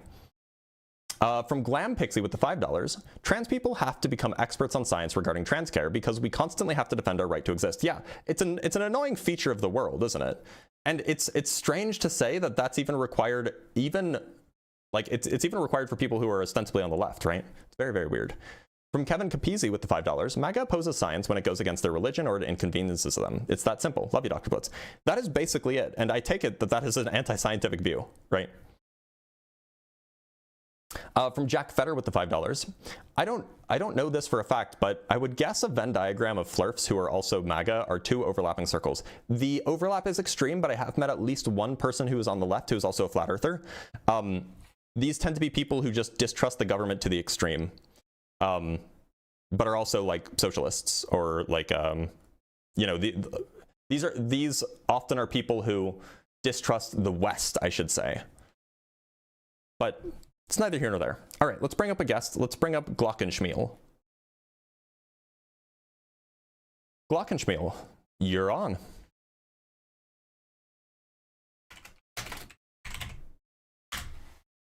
Glockenschmiel, you gotta unmute yourself, by the way.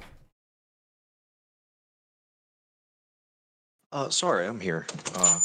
Glad to hear it. Step outside so I'm not bothering the people around me. Apologies. Sure thing. Glockenschmiel, would you call yourself MAGA? I would. Okay, and I just have a few questions just because I want to, this is for my own interest. I'm just taking like collecting a survey basically. So you would call yourself MAGA. If climate change is real, first, do you think climate change is real? And if yes, do you think that humans are the main cause? I will say that I don't know enough about it, but what I will say is I think that certainly humans could be heating up the earth. And I think if it is heating it up, it is probably our fault. I would agree on climate change. Okay. Do you think that the vaccines that we typically administer to infants, these are like the MMR vaccine and I think Tdap, do you think that these vaccines are typically safe and effective? Yes, I do. The only vaccines that I struggle with are the COVID vaccines. Okay. And do you think that humans evolved from non-human ancestors?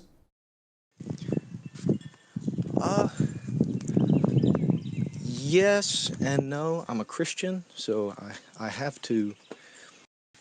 I do believe that, but then I have to reconcile that with my religious worldview. So if I put down unsure, would that be an adequate or an accurate description of your view? Yeah. Okay. I would say for the most part, I think there's a significant amount of evidence to support evolution, and I would not discredit that. Okay, great.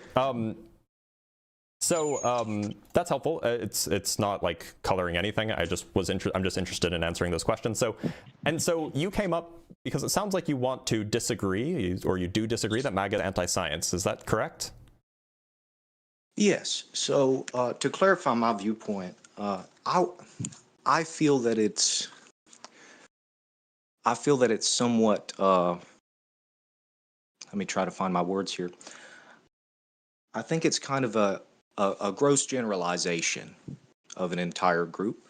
Mm-hmm.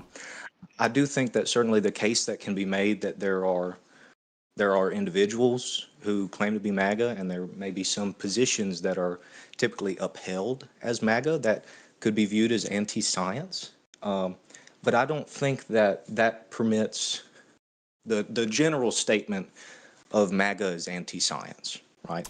So, just the same way as I would believe that there are many viewpoints or individuals on the left that would consider themselves anti-science or would be viewed as anti-science. So, in your view, and let me just clarify what I mean by anti-science. What I mean is that as far as a political movement is concerned, so surely you would agree that MAGA is a political movement, right?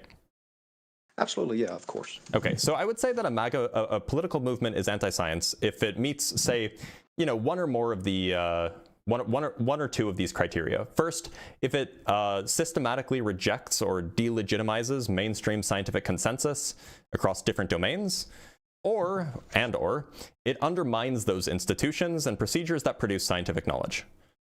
Would that be a fair definition of what it means for a movement to be anti-science?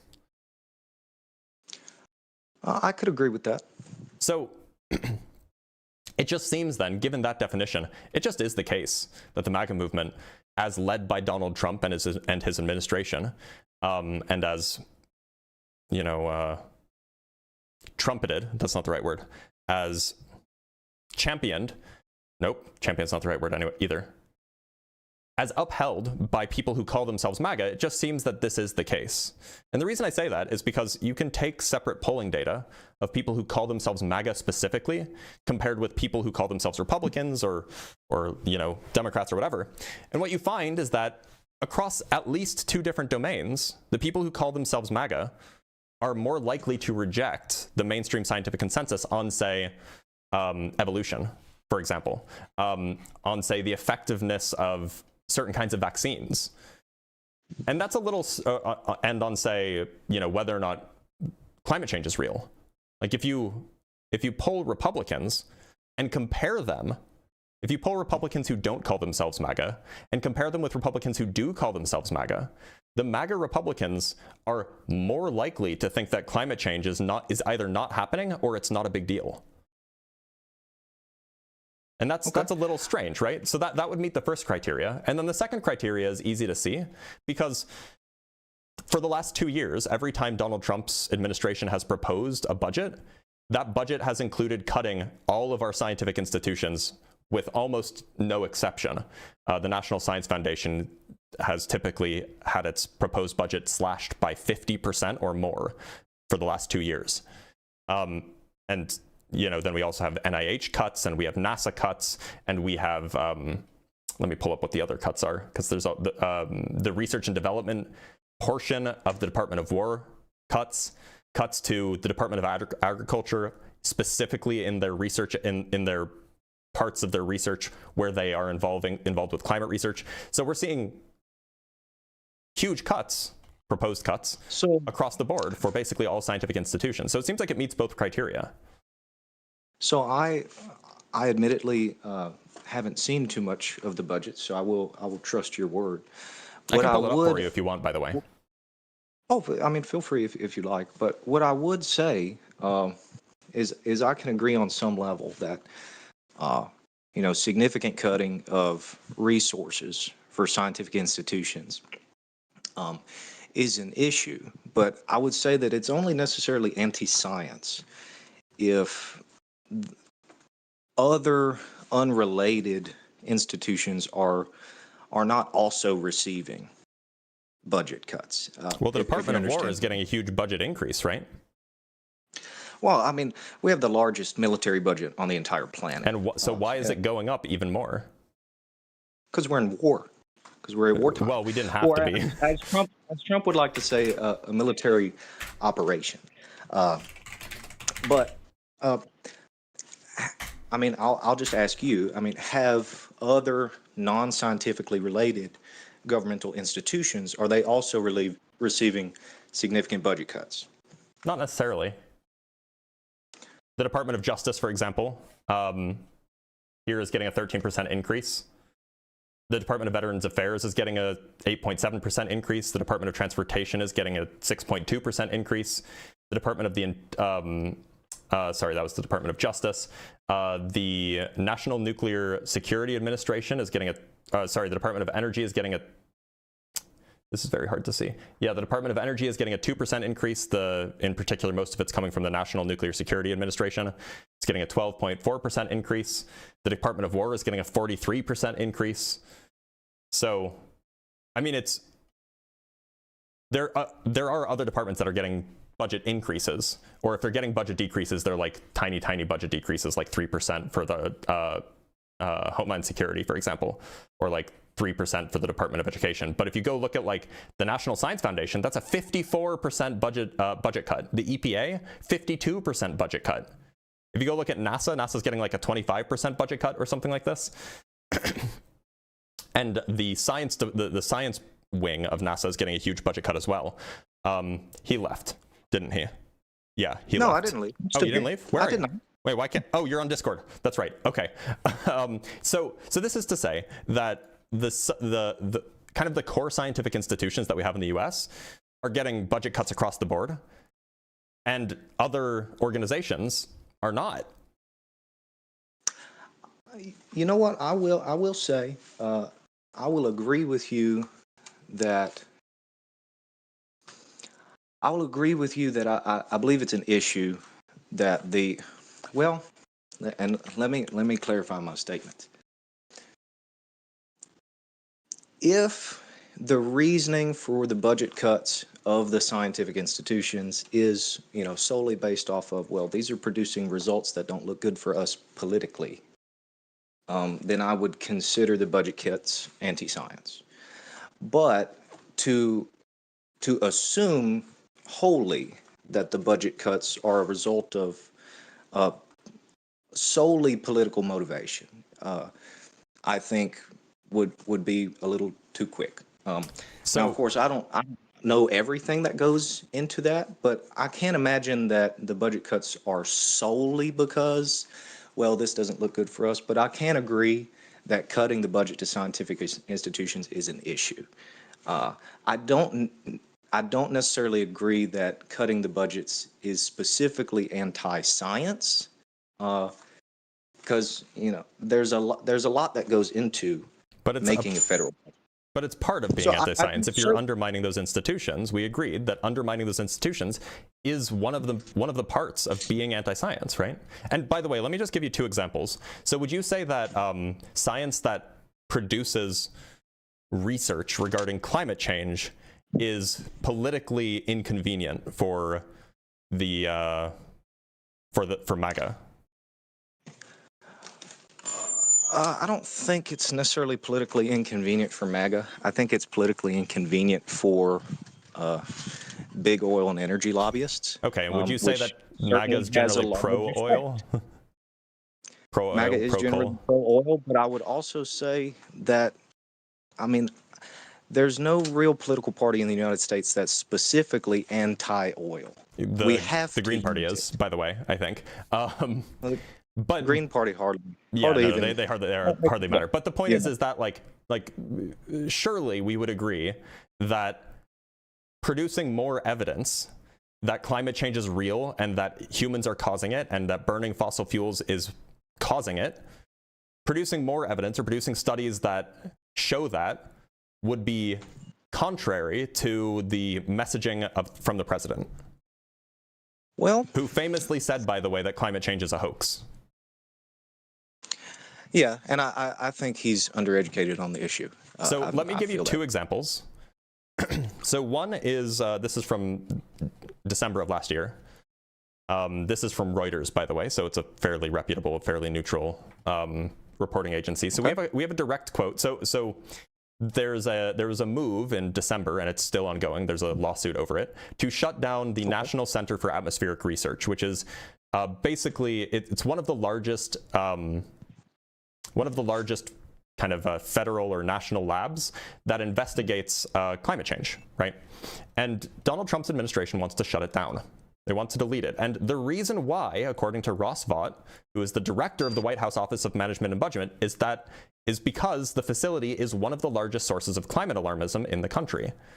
Meaning that because this research facility is outputting climate science that is alarming, they're shutting it down.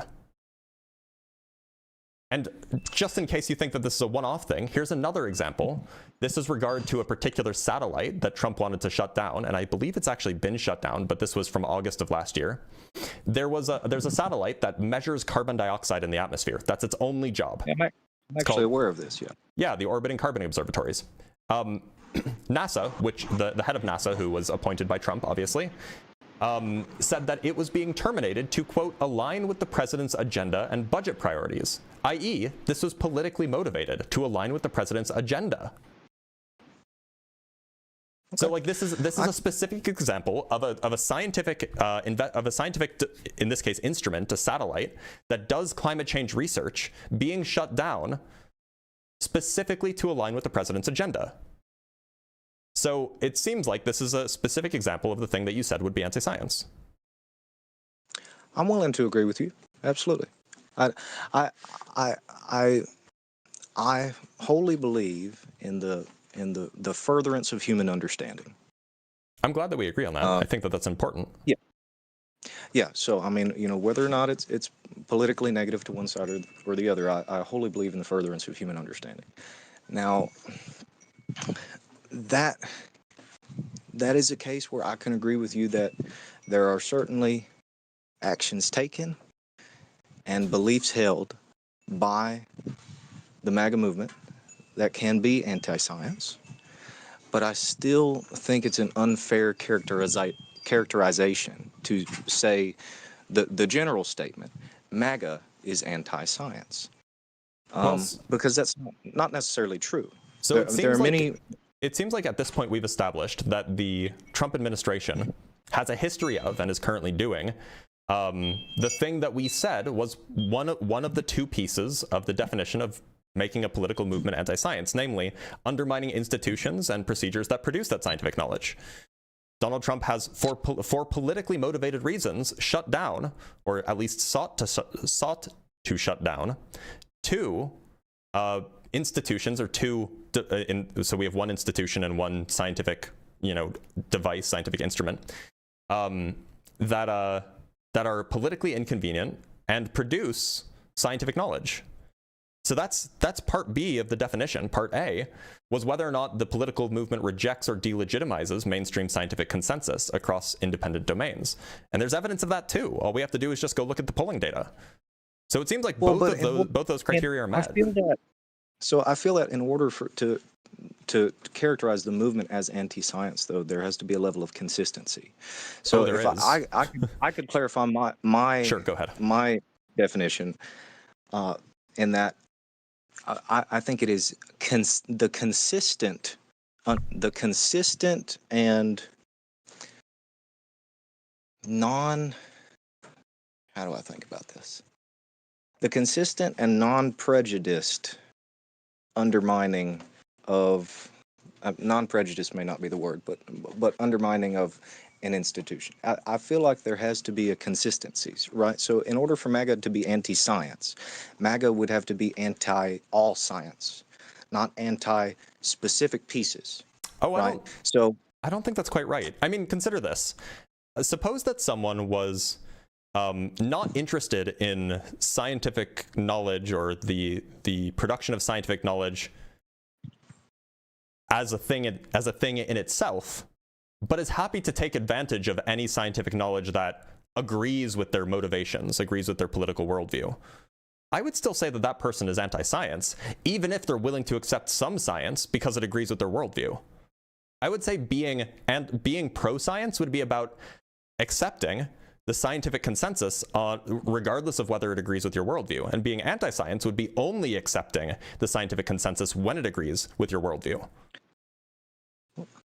So let me give a hypothetical example. Sure. So say you have say you have two climate scientists, both went to the same school, both, have done the same studies, and they have two differing opinions.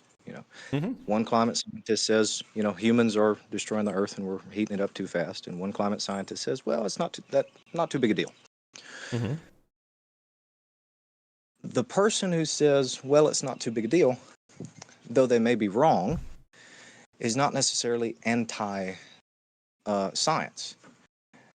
They've formed their opinion based off of different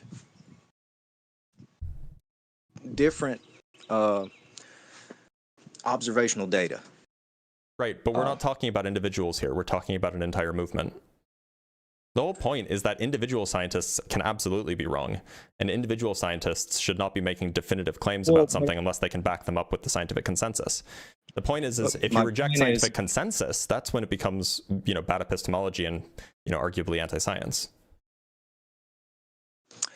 Well, that would involve scientific consensus being total, right? So, I mean, there's no... It doesn't have to be... Scientific consensus is not about 100%. There are very few issues where there's a totality of scientific consensus. I don't know what you mean by totality, but one of the closest examples we have is with regards to climate change, anthropogenic climate change in particular. It's somewhere between 97 and 99% of climate scientists agree that anthropogenic climate change is real. Okay. That's as close to. I mean, that is a consensus, right? Yeah, I can agree. But what I mean by totality is every single. This is such an obvious truth that we all agree, and anyone who disagrees must simply be an idiot, right? For a long time, science wasn't. That's not what science is about. That's not what scientific consensus is. Scientific consensus there can be consensus about very complicated things that unless you're an expert in the field, that you would have a hard time coming to a certain conclusion. That's why we rely on scientists to begin with, because scientists are the experts that can independently come to the correct conclusion from one another. That doesn't necessarily mean that scientific consensus is always correct. Nobody ever made that claim. But if you are not an expert and you're disregarding scientific consensus because it's politically inconvenient, I would say that that's anti-science. Now, you can say that maybe they should be anti-science. I'm not making a normative claim here. What I'm saying is that that's what anti-science is. It's what it means to be anti-science. I understand your point there. I think we agree on a lot of the minor points here. I think my main issue is I think it's too general of a statement to say that the entire movement is anti-science. I think I think it's an unfair defining of the movement as just this thing. Would you have said that the Nazi movement was anti-Jew?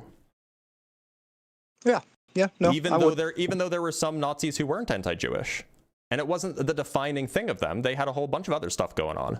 They weren't just about being anti-Jewish. They were also about being anti-disability. They were also about being, pro-socialism for the ethnic Germans, right? So maybe it would be an unfair characterization to say that the whole Nazi movement is anti-Jewish. But obviously we agree that that's a silly statement. But at the same time, we agree that it's a silly statement, but we can also agree that that statement is true. No, I would not agree that the Nazi movement, I would not agree that it's true that the Nazi movement is not anti-Jewish. The Nazi movement was obviously anti-Jewish. They were also just had a whole bunch of other stuff going on. Your statement was that the whole of the Nazi movement wasn't all about anti-Jewish. And I said, and you said, that's a silly statement. But as you said, there were not, and listen, I'm not one to defend Nazis. All right. I know. I painted you into a corner here. I know. Yeah. But from from an almost semantical standpoint, it is a true statement, whether it's silly or not. As you said, yes. So the claim, not all Nazis were anti-Jew. So when we say that Nazism is an anti-Jewish ideology, we don't mean that that's all Nazism is. We don't mean that there's not other features of Nazism, right? In the same way, when I say that MAGA is anti-science, what I'm not saying that the only characteristic that the MAGA ideology has is being anti-science. What I'm saying is that is one of the characteristics that the MAGA ideology has.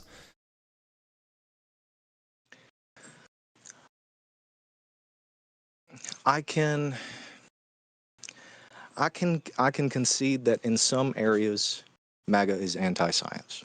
That is what I'm willing to concede. I think it, like I said, I think a general statement that the movement as a whole is anti-science is untrue, because I mean there's a lot of MAGA opinions that are supported by scientific consensus. Right, but you're doing the thing that I said that isn't pro-science, right? If you only accept scientific consensus on things that you already agreed with, that's not pro-science. That's anti-science.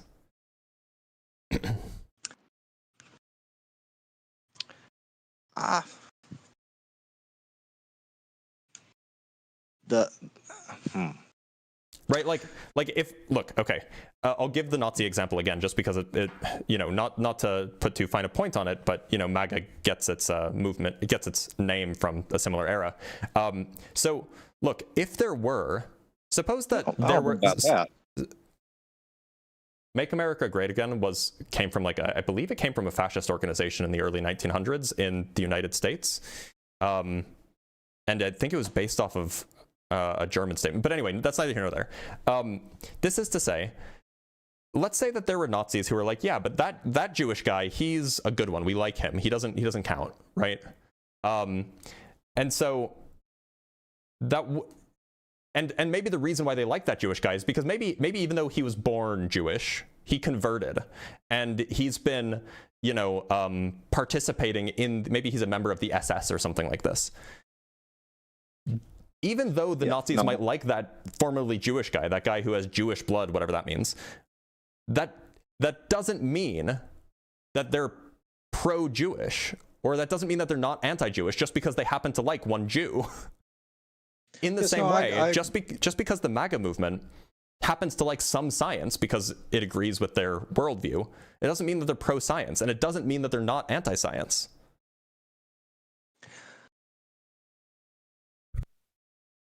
I don't think it necessarily means that they, like I said, I mean, I can concede that that certain points and certain viewpoints that are held are anti-science. I disagree with the gross characterization. I understand your points of saying, well,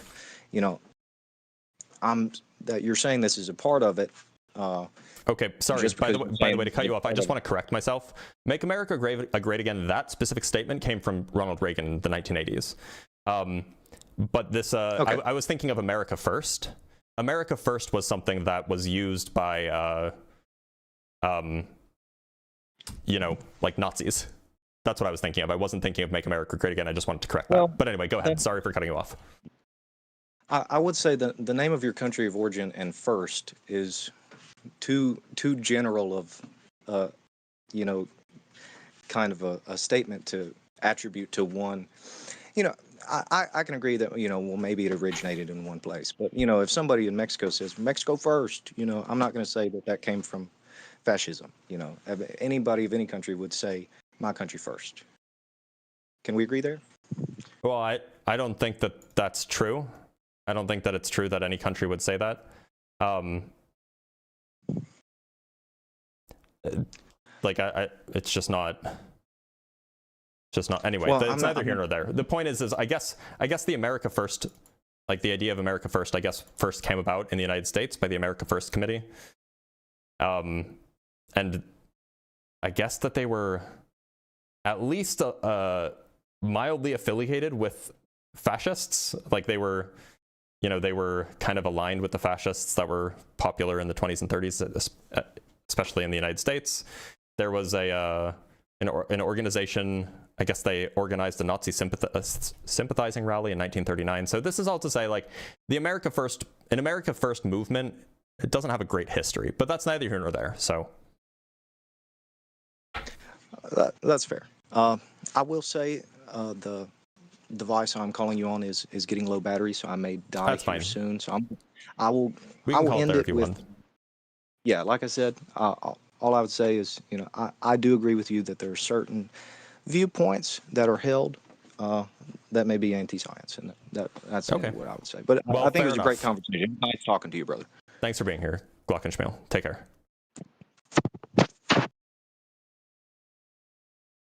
He was kind and normal, and I appreciate that about people. All right, let's read some super chats, and then we'll bring on our next guest. From Kelly Share with the $10. I usually do not enjoy MAGA debate, but somehow I enjoy this bitter pill under Dr. Blitz's gentle, firm hand. Well, I appreciate that. I think it's probably in part because I'm not making normative claims, right? This is more of a descriptive claim that is perhaps it's a different style of debate than you'll typically get. From Christopher Sanford with the £10. If it looks like a duck and quacks like a duck, then I'm willing to say that there are certain actions it might take which could be construed as duck-like. However, I am loath to call it a duck. That's what it often boils down to. Yes, that's true. And from Boot Me with the $5. Meanwhile, we progressives can abandon the politically convenient whole language method as soon as a study comes out showing it's worse than phonics. Yeah. I've actually, like, I heard about this on the grapevine, that there's like some pushback, I guess, to go to like a what is it, like a phonics style of learning to read, which is cool if that's true. And from Chris Hansen versus Predator, that's funny, with the $2, MAGA is a natural progression of the Tea Party. It is. It very much is. Yeah, the Tea Party, like 2013 era Tea Party, I guess is where things started going this way, right? Maybe 2012. I guess that's when the Tea Party started, right? All right, let's talk to One Away Jones. One Away Jones, how's it going? Hey, how you doing, bud? I'm doing all right. One Away Jones, would you call yourself MAGA? No, I'm not even here to even talk about the prompt. I just wanted to tell you that the Flat Earth community was talking that trash. They always talk my trash. I don't know, man. Like, I was trying to tell them, I was like, dude, like, even if somebody was, they said, well, they said you raged out. And I was like, well, you gotta understand, the scientific community, people laugh at you when you put this type of stuff out there and you have no evidence. Like I'm a Christian man. I know you don't really believe in the Christian faith, but I'm still a realist, and I can still discern what is and what isn't real. Yeah. You know what I mean? And just well, because I appreciate that. Yeah. I just wanted to jump up here and let you know, man. Fair enough. Maybe we should do that, because there's obviously a lot of dumb out there for that. I mean, look, I do that once a week. You can only do so much. But thanks for being here, One Away Jones. Yep, no problem. All right, let's talk to Mark. Mark. Lots of K's at the end of that name. Mark. Yep. How's it going? Hello. I'm great. How are you? Glad to hear it. Mark, would you call yourself MAGA? Not really, but I do have relatives who are. I just wanted to talk about the statement that you made. MAGA is anti-science. Yeah. So you're not MAGA. Do you think that MAGA is not anti-science? The what's it called? The political, like the views that they've got. I definitely think the what do you call it? The policies are definitely anti-science. Okay. But what I disagree with is just the fact that you're generalizing MAGA as anti-science. Once you say that, you're generalizing it to almost everyone who voted. Yes, that's for what the party, that's right? what a generalization is. Yeah. So the polling data, agrees with me that if you compare people who call themselves MAGA to people who don't call themselves MAGA, even if they call themselves Republicans, the people who call themselves MAGA are less likely to take seriously the scientific consensus, for example. So this is not a claim about every single MAGA voter rejects every single scientific consensus. But what is the case is that MAGA voters as a whole are far more likely to reject the scientific consensus than the other political populations that are present in the United States. And that seems like that is evidence of an anti-science ideology. But look, Mark, that isn't the topic of the conversation. Well, I mean it is, but you're not really here to disagree all that much. So I'm going to let you go, and I'm going to bring up a guest that we have from Discord because we have a few. But thank you for being here. Let's bring up C Cubed.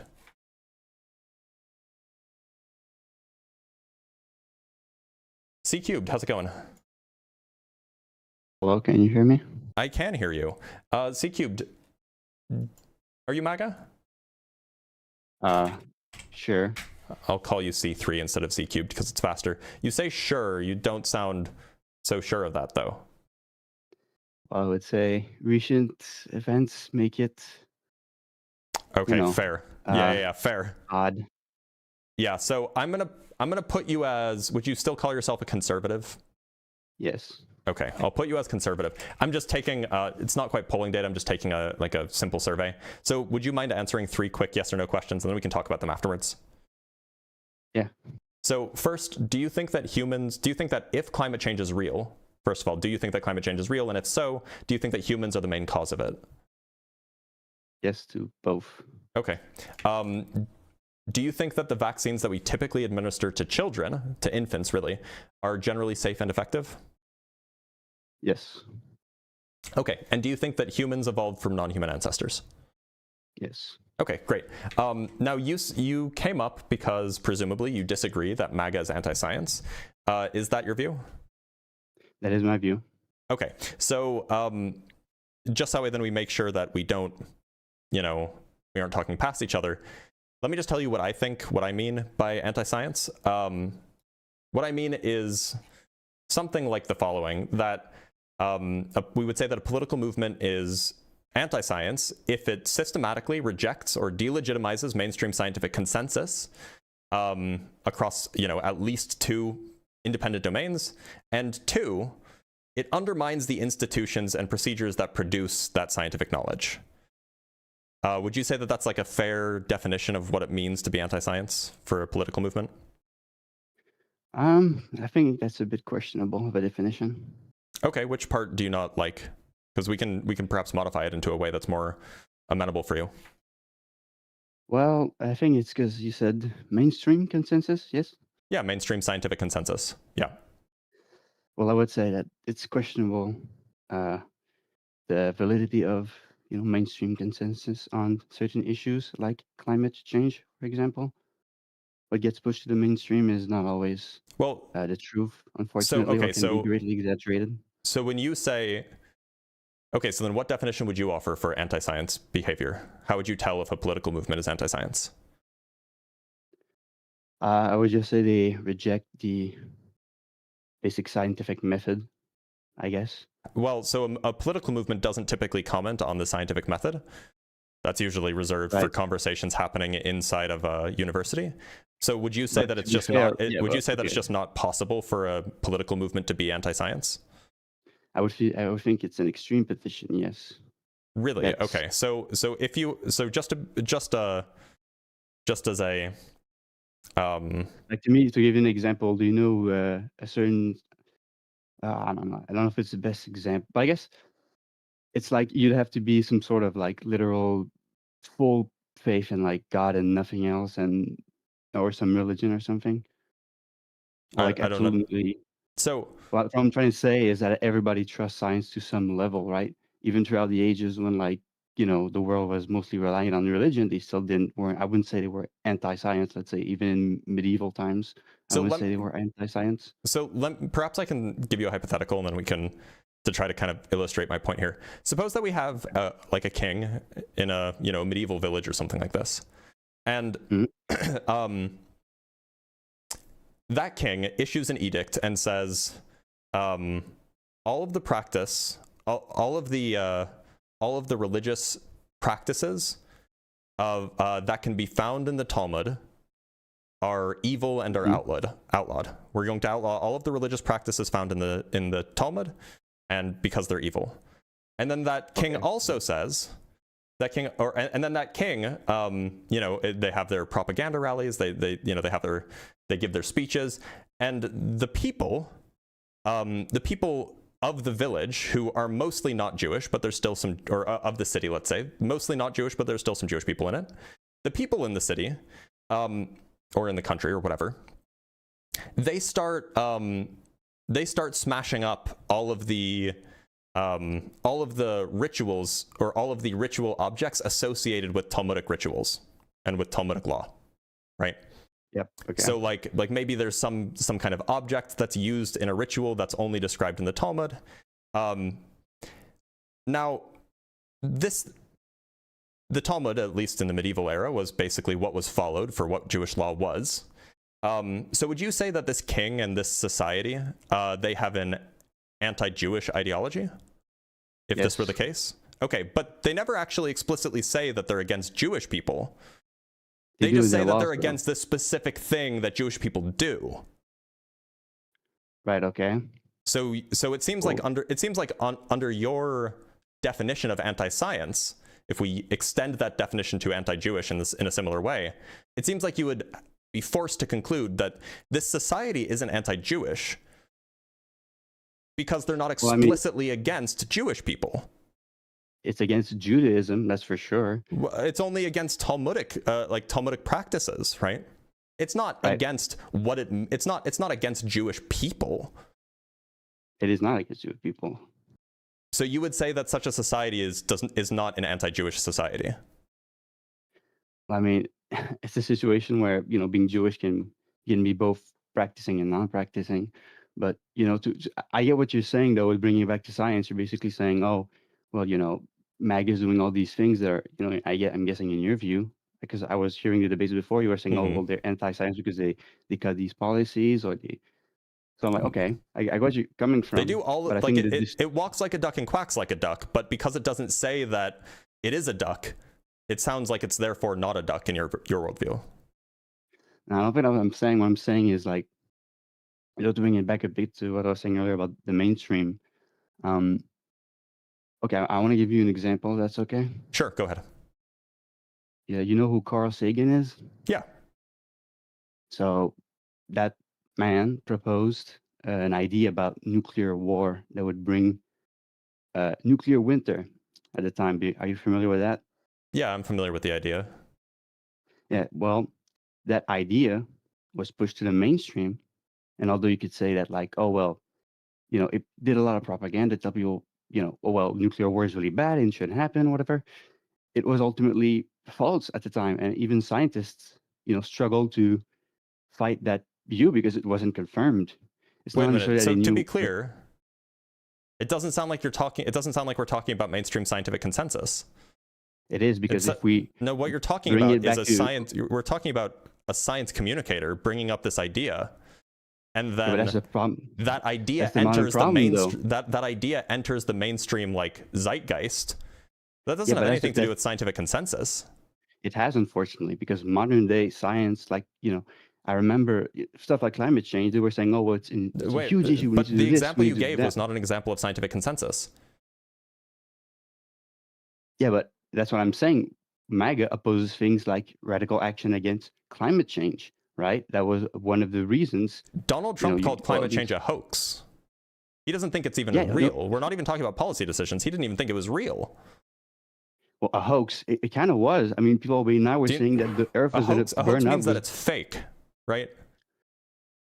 And a lot of what they were saying was fake. A lot of not what the scientists were saying. No, that wasn't the scientific consensus. There was no scientific. There is no scientific consensus on there what the results of climate change are going to be, and what the results of right? the scientific consensus is that the temperature will rise, right? Yes. And sea levels will rise as a consequence. Yep. But the consequence, we're not sure exactly of what like the effect will be on, because you got to think they were saying farmland was going to become. Who's they? I forgot the exact word, but who was saying this? I think it was Bill Nye exactly. That was okay. Is Bill Nye scientific consensus? Bill Nye, well, he was in the mainstream, and when you look at countries like Germany, for example, why are you leaving out the other word? The word in my definition was not just mainstream view; it was mainstream scientific consensus, meaning consensus amongst scientists. Well, that's the thing, and I would say my guess it isn't anti-science, because they're pointing out, hey, you know, a country like, let's say, the Democrats might say, well, we need to take action against climate change, and then MAGA would say, well, you know, a lot of the influencers you're bringing on, a lot of people are quoting things that are not scientific. Consensus is just not. So why would we take radical action? What is the case is that MAGA Republicans are far less likely to think that climate change is even anything to be concerned about compared to non-MAGA Republicans. But that's not necessarily false. I mean, it goes against the scientific consensus. Well, that's not something to be concerned about? Not really. It says there are going to be consequences, but we don't know the scale of them. Yeah, so if there are, so to be clear, the scientific consensus is that there will be significant consequences. And if there are consequences and we don't know about them, then yes, of course you should be concerned about them, because you don't know what the consequences are. Yeah, but that's not like, you know, exclusive to climate changes. I mean, furthermore, okay, go ahead. The MAGA Republicans, or Republicans in general, are less likely to even think that climate change is real. Sure, but that's a minority. No, that's not a minority. Amongst Republicans? Yeah, it's not. How do you know that? I should say anthropogenic climate change, because a lot of Republicans will be like, oh, I believe the climate's changing, but humans have nothing to do with it. And that is also against the scientific consensus. That is, but I don't believe that, like, most of MAGA is like, they don't believe in it. I do believe that, you know, they were like, well, the consequences that they're talking about are exaggerated, and I think that this political movement is using science, a non-existent scientific consensus, to push certain agendas and policies. So just to be clear, MAGA and non-MAGA Republicans are most likely to attribute changing weather to natural patterns, right? So 52% of MAGA and non-MAGA Republicans total think that the climate change that we're experiencing has nothing to do with human contributions. Okay. So that is a majority. It's not a fringe amount. Okay. Well, I mean, I guess it's a situation where it depends what you mean by climate change. I'm not sure I want to go down there, but, you know, to further my point about, you know, this MAGA situation, the whole thing about, you know, climate change. What do you propose we do, for example? You get what I'm saying? I'm not making any prescriptive claims about what we should do. The question is whether or not MAGA is even willing to accept the scientific consensus here that this is a thing that humans are causing. And it's not. 22% of Republicans. 22% of Republicans agree with the statement that the climate is the world's climate is changing mostly as a result of human activity. Only 22% of Republicans agree with that. With that, I didn't want to say, but I just think these polls are kind of unreliable. Okay, so where else do you suggest that we get our data? Well, I mean, what agency did this poll?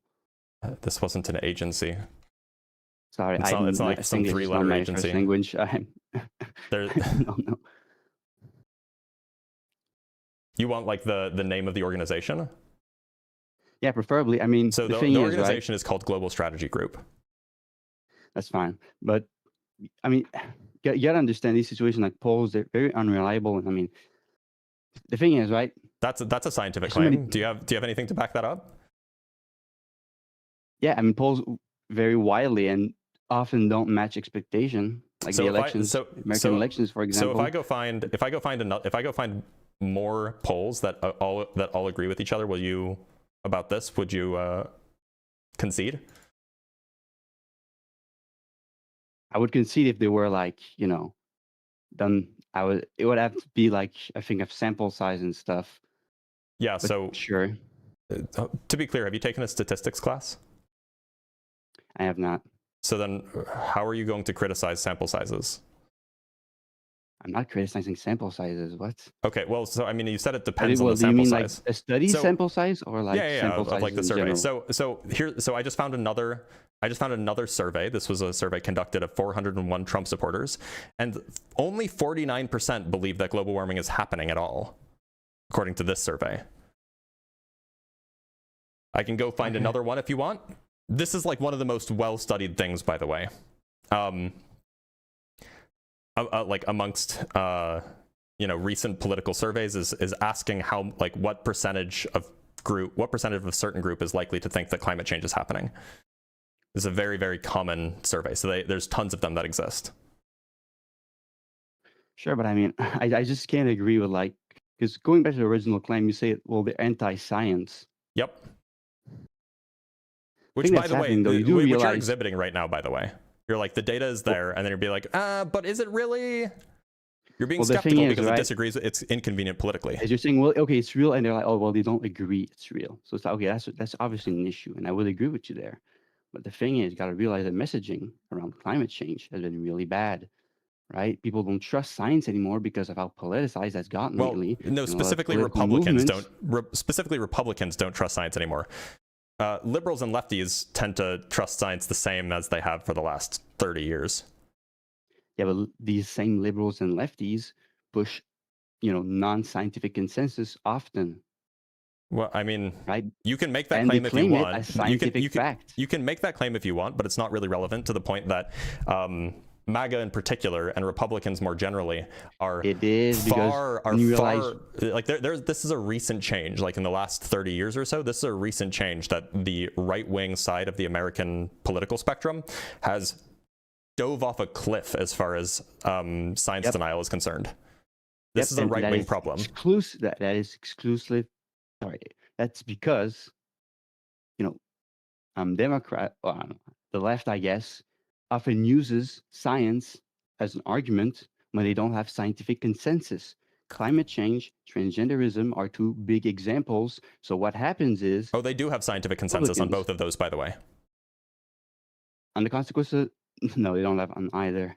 There's yeah, they do. Debates constantly right now. I can provide you this. I can provide you the literal scientific consensus if you want. Well, I don't know how that's possible right now. They're always changing rules of what a transgender person is, how they should be, called, what they cannot do. Nothing's changed about that like the last 15 years. What are you talking about? As to how a transgender woman is defined, yes, it has changed a lot. Well, gender and sex differentiations. Maybe since like the mid 2010s. Like, I don't know, man. Yeah, mid 2010s. That was exactly when Republicans started. As you said, they dove off a cliff. Why? Because all this stuff. Well, no, Republicans dove off a cliff a little bit earlier than that. They dove off a cliff in the 90s. Okay, well, I would say that it's really bad right now, and I don't know about the 90s. I wasn't really born, but I know that. To be clear, we're agreeing that Republicans are just like steeped in like science denial now. The thing is, they don't hate science as much as they hate the opposition, right? They don't really care all that much about. Well, they hate the science that disagrees with them politically. Yeah, of course they do. Yeah, that's my point. But the science, and that's called being anti-science. Is the issue? If you're rejecting science, there's consensus. There's not. If you're rejecting science because it's politically inconvenient, that's just being anti-science. No, I'm not rejecting science because it's convenient or inconvenient or whatever. I'm saying that a lot of groups, I would say Democrats, have used consensus where there's not. And again, going back to transgenderism, what I wanted to say is that the difference between gender and sex. To be clear, I don't care about the cause. I mean, like, maybe it's an interesting thing to talk about, but like the cause of why MAGA is anti-science isn't super relevant. The point is that MAGA is anti-science. You can perhaps But they justify it don't. and say, oh, well, they became anti-science because the left was using science wrong and blah, blah, blah. You can say that, but it still means that you agree with my Okay, statement, my I'm gonna descriptive say it statement like that this, MAGA is right? anti-science. They hate a very narrow part of science that just happens to be like very close. That is very closely aligned with, let's say leftist ideals, and they don't have scientific consensus. That's why they hate it. And they're not actually anti-science. That's what I'm saying.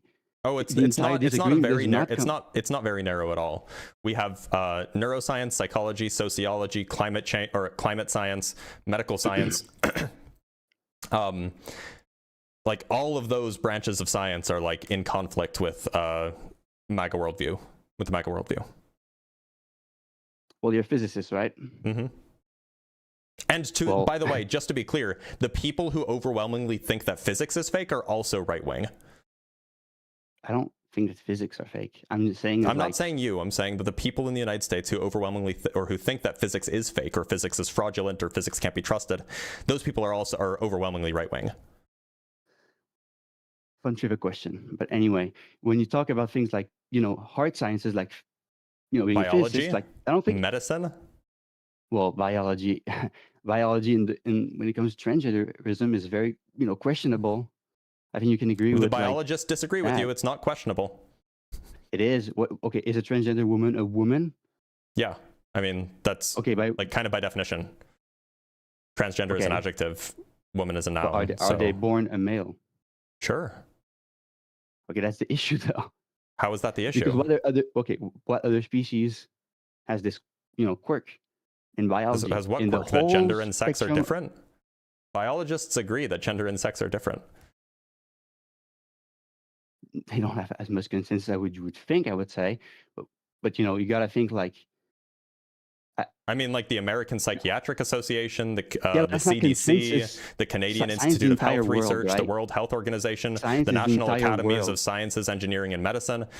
These are all the way that we evaluate what scientific consensus is in the absence of polls, because polls are often hard to come by, especially to determine what scientific consensus is that way. The way that we can evaluate it, a proxy that we can use to determine what scientific consensus is to see what is the prevailing view amongst institutions that represent that science. And the prevailing view is that gender and sex are different. Well, across Western institutions, sure. Sure. Do you have data that says otherwise elsewhere, from like Eastern or non-Western institutions? Well, I know I think it's China. I don't think they recognize everywhere the difference. I don't think they do. I don't think there's consensus there. Do they? Okay. Do you have like some I don't read Mandarin. Do you read Mandarin? That's fine. But if there was so like an article, we could go check. We could go check to see like, does the Chinese Psychiatric Association or something? I think it might be on Wikipedia. Actually, there's like do they map make a statement? Says, no, what I'm saying, right? There's a map, an article that was like, okay, here's the countries that recognize, a transgender woman as an actual woman. So they don't call it. To be clear, we're not talking about like legal recognition. We're talking about scientific recognition, right? Well, the thing is, they often go hand in hand. No, they don't. What are you talking about? Well, for the left, they did, because the left's biggest argument was science, which is why the Republicans opposed it. Right, and so currently, our current government doesn't agree with the like scientific institutions like the American Psychiatric Association distinguishing sex and gender. The current administration disagrees with that, so they don't go hand in hand, at least not necessarily. Yeah, but just because they disagree with the institution. Well, that's we're talking about scientific institutions here. We're not talking about legal organizations or like legal rulings. Yeah, but that's the thing, though.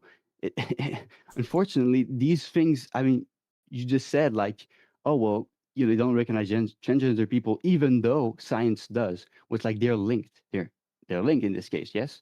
No, they're not necessarily linked. How that's are my they point. not linked?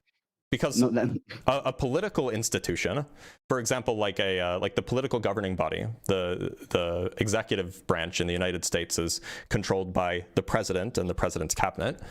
The executive branch doesn't have to agree with the scientific institutions. They don't. And in fact, in this case, they explicitly don't. In the United States, they are in direct contradiction with the scientific institutions. Yeah, but it's not consensus everywhere. Sorry? That's not consensus, because the thing is, I'm not talking about consensus here. What I'm saying is that the thing that we should probe to determine whether or not to determine what the scientific consensus is we should probe scientific institutions, not political, organizations. Which institutions? The ones in America? So I gave you an example of 5. The CDC, the American Psychiatric Association, the Canadian Institute of Health Research, the World Health Organization, and the National Academies of Science, Engineering, and Medicine. Okay, and those are all institutions that agree with you. Yes, which is fine. But that's not scientific consent. That's not scientific. This is evidence consensus. of scientific consensus. This is evidence of scientific consensus. I don't know if we can agree on this, because this is. I mean, it's a situation. Then where you don't know what evidence is. Well, it's almost exclusively a Western thing, though. Yeah, well, I speak English and I don't know other languages, so I'm going to have a hard time like, looking at what what other thing is like. Okay, do you think that like China would be like, oh no, we don't disagree with like this view of physics or any country, right? They wouldn't. But when it comes to stuff like transgenderism, obviously they do. I could go get you the scientific consensus for climate change, and these would be strictly from English-speaking organizations. And you could say the same thing about that. You could be like, well, have you checked, the Egyptian Department of Climate? And I'm like, no, I haven't. I don't read Arabic.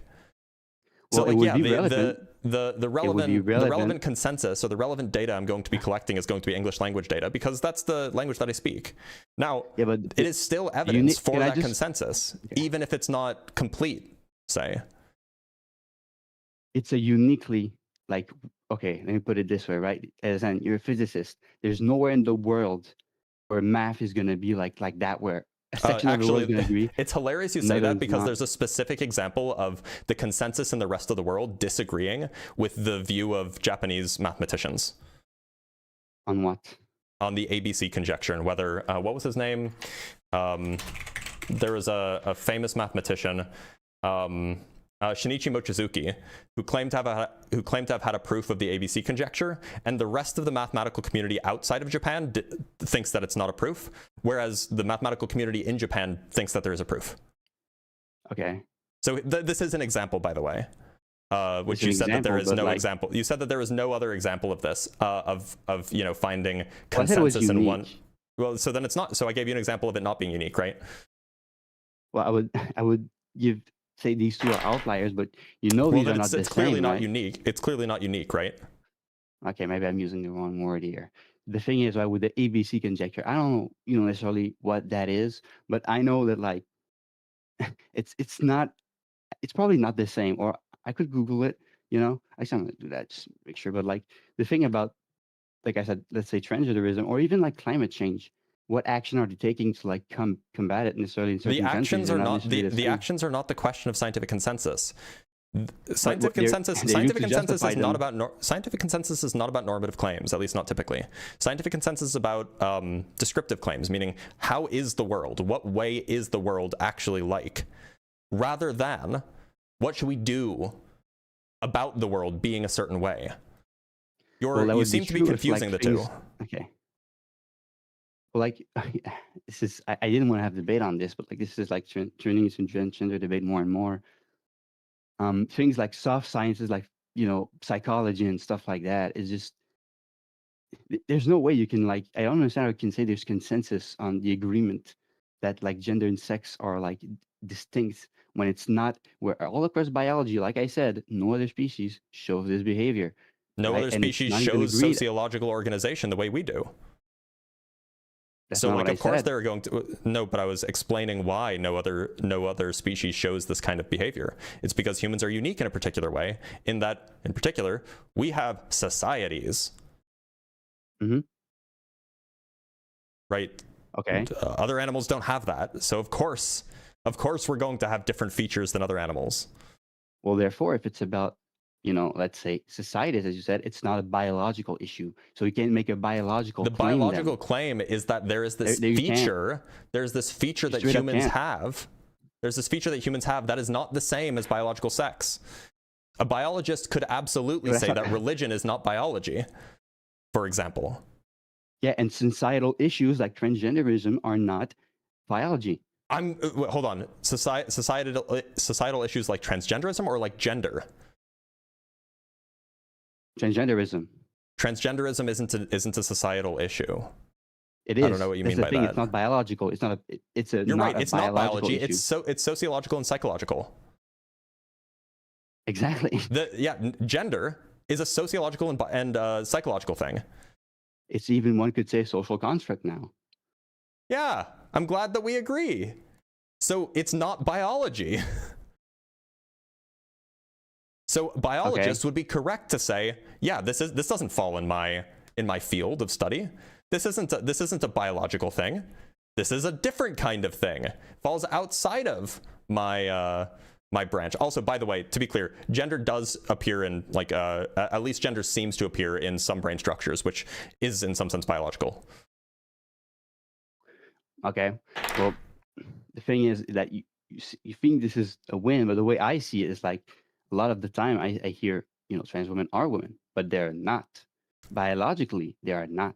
Biologically, biology doesn't concern itself with what a woman is. It concerns itself with gender. No, but it doesn't concern itself with sex. Transgenderism. It concerns itself with sex. That's the distinction being made, and that's the distinction that biologists agree upon, that there is a distinction between sex and gender.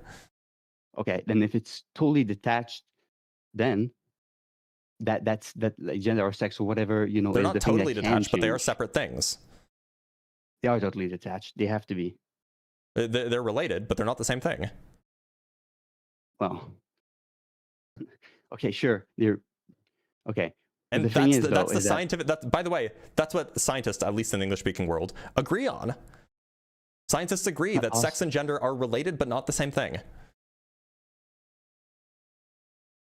yeah, okay, sure. But like that part of as you said, I think it's sex that can change, if I understand correctly. No. What's Sex and gender don't have to be aligned. Okay, whatever. Point is, I think it's gender then. Okay, that is not based in science. Yes? It is. It's based in neuroscience. It's based in psychology, and it's based in based sociology. on a societal phenomenon. It cannot be based on science. Do you think that sociology is not a science? You can study societies, sure. Yeah, so you can yeah, so it's a science, right? The study of societies, yes. Yes. So if it's a social phenomenon, then it can be based in science. It can be based in sociology. Okay. But furthermore, it's also based in psychology, psychiatry, and neurology. Yeah, exactly. My point. All it's of all which in are the sciences. Head. It's not based on anything mathematical or anything real. It's all studies of behavior. Do you think right? It's behavioral science. It's nothing which to do with is science. Behavioral science, importantly, is a kind of science. Sure. But behavioral science can't make what other study in science can say oh well stuff as I said, transgender women are women. It's well, you're saying that, but you're basing it on sociology, which is a science. What? Yeah, sociology, psychology, psychiatry, neurology, all of which come to the same conclusion. Yeah, they analyze behavior, but they don't. And brain structure. By the way, neurologists don't analyze behavior; they analyze brain structure. Okay, but maybe when you said psychiatrist, I was thinking about that. But like I said, none of these things can make statements like that. Why not? They're sciences. They can make scientific statements. Because they're pulling from biology, right? They're saying, well, actually, biologist, you can't call this man a man, even though he is. Because, biologists don't do that. Biology concerns itself with sex. Okay, but as you said, they're linked. Yeah, no. As I said, they're related. They're not the same thing. Yes. But the thing is, to be a transgender woman, you have to be a man in the first place. Yes. No. See, that's the issue. You cannot see the problem. That has to be true. No, it doesn't have to be true. How come? Well, because you can be a transgender woman who was a transgender girl. Okay, but the biologist will say man at birth. No, they would say male. Okay, male at birth. Yeah. You know what I mean? Come on now. Really? Yeah. Male and man aren't the same thing. And then you're saying, well, actually they're not. Why? Because this person says they're not, and there's a behavior among society that says they're not. That's not based on anything. That's just It's analyzing. based on. Like, Wait, hold on. What do you mean it's not based on anything? It's based on sociology, psychology, psychiatry, and neurology. Okay. This is stuff that it's based on. These are sciences. Cults, faiths. All of these things can be based on sociology. That doesn't make their practices true. Sociology can study religion. Yes. In the same way that sociology But can they can't study say, gender. Yeah, but the they can't point say, is that Okay, when can I say sociology this real studies quick? gender, the claims that sociology makes about gender are scientifically based. Yeah, but as scientifically based as me being a sociologist, going to society, seeing like a group of people that say, "Oh, we're getting the word from God," and they're like, "Oh, well, there's a behavior that all these Sociology people are saying, can describe. they're getting a word from God. Therefore, Sociology it is true." can scientifically describe the phenomenon of religion. Similarly, sociology can describe the phenomenon of gender and come to the conclusion that gender is a real feature of human society. But as you said, sociologists, when they'll observe religion the same way as to observe this phenomenon, but they can't say it's true with either. That's What not do you their mean they job. can't? They're not- What do you mean they can't say gender is true? Gender is a category. No, that's not what I said. Just like the guy in So they can study gender, they can study religion. In both cases, Yes, but they religion really exists. Gender really if exists. they see a behavior being repeated by a group of people, they can't go ahead and say, well, because all these people are like identifying this way, they can't say it's true. That doesn't make any sense. They can't say what's true. They can't say it's true that they identify this way. Yeah, they can exactly. That's my point. They absolutely can say well, it's true that they identify this way by taking data and examining whether or not they identify that way. The same way they can analyze people that say they get the word from God, and they get and they can say it's true that they say that they get the word from God. Absolutely, they can say that both are true. But they cannot say they get their word from God. They cannot say that's true, right? Sure, in the same way that you can't ask a sociologist to determine whether somebody is what gender somebody is. To figure that out, you would have to I don't know, ask them. Why? If you ask the religious guy, he's gonna say he gets his word from God. So it doesn't help anything. The difference here, and maybe this is just going over your head, but the difference here is that the claim about religion, the religious claim, is that there's something external happening to influence whatever's going on in your head, right? That there's some God that is God that exists outside of your head that is communicating with you and giving you some sort of message. The claim of the claim of sociologists, and the claim about gender. Well, you said external, could be internal, right? Well, they think that God exists in their head and only in their head. Well, they could say, well, a lot of religions say, well, when I get down and pray, I have a personal connection with God. This right, and God doesn't exist in their head. Me. God doesn't exist in their head, right? God is not just part of them. God is a thing that's external to them. Anyway, the point that I'm getting at is the question of gender is about their own identity, right?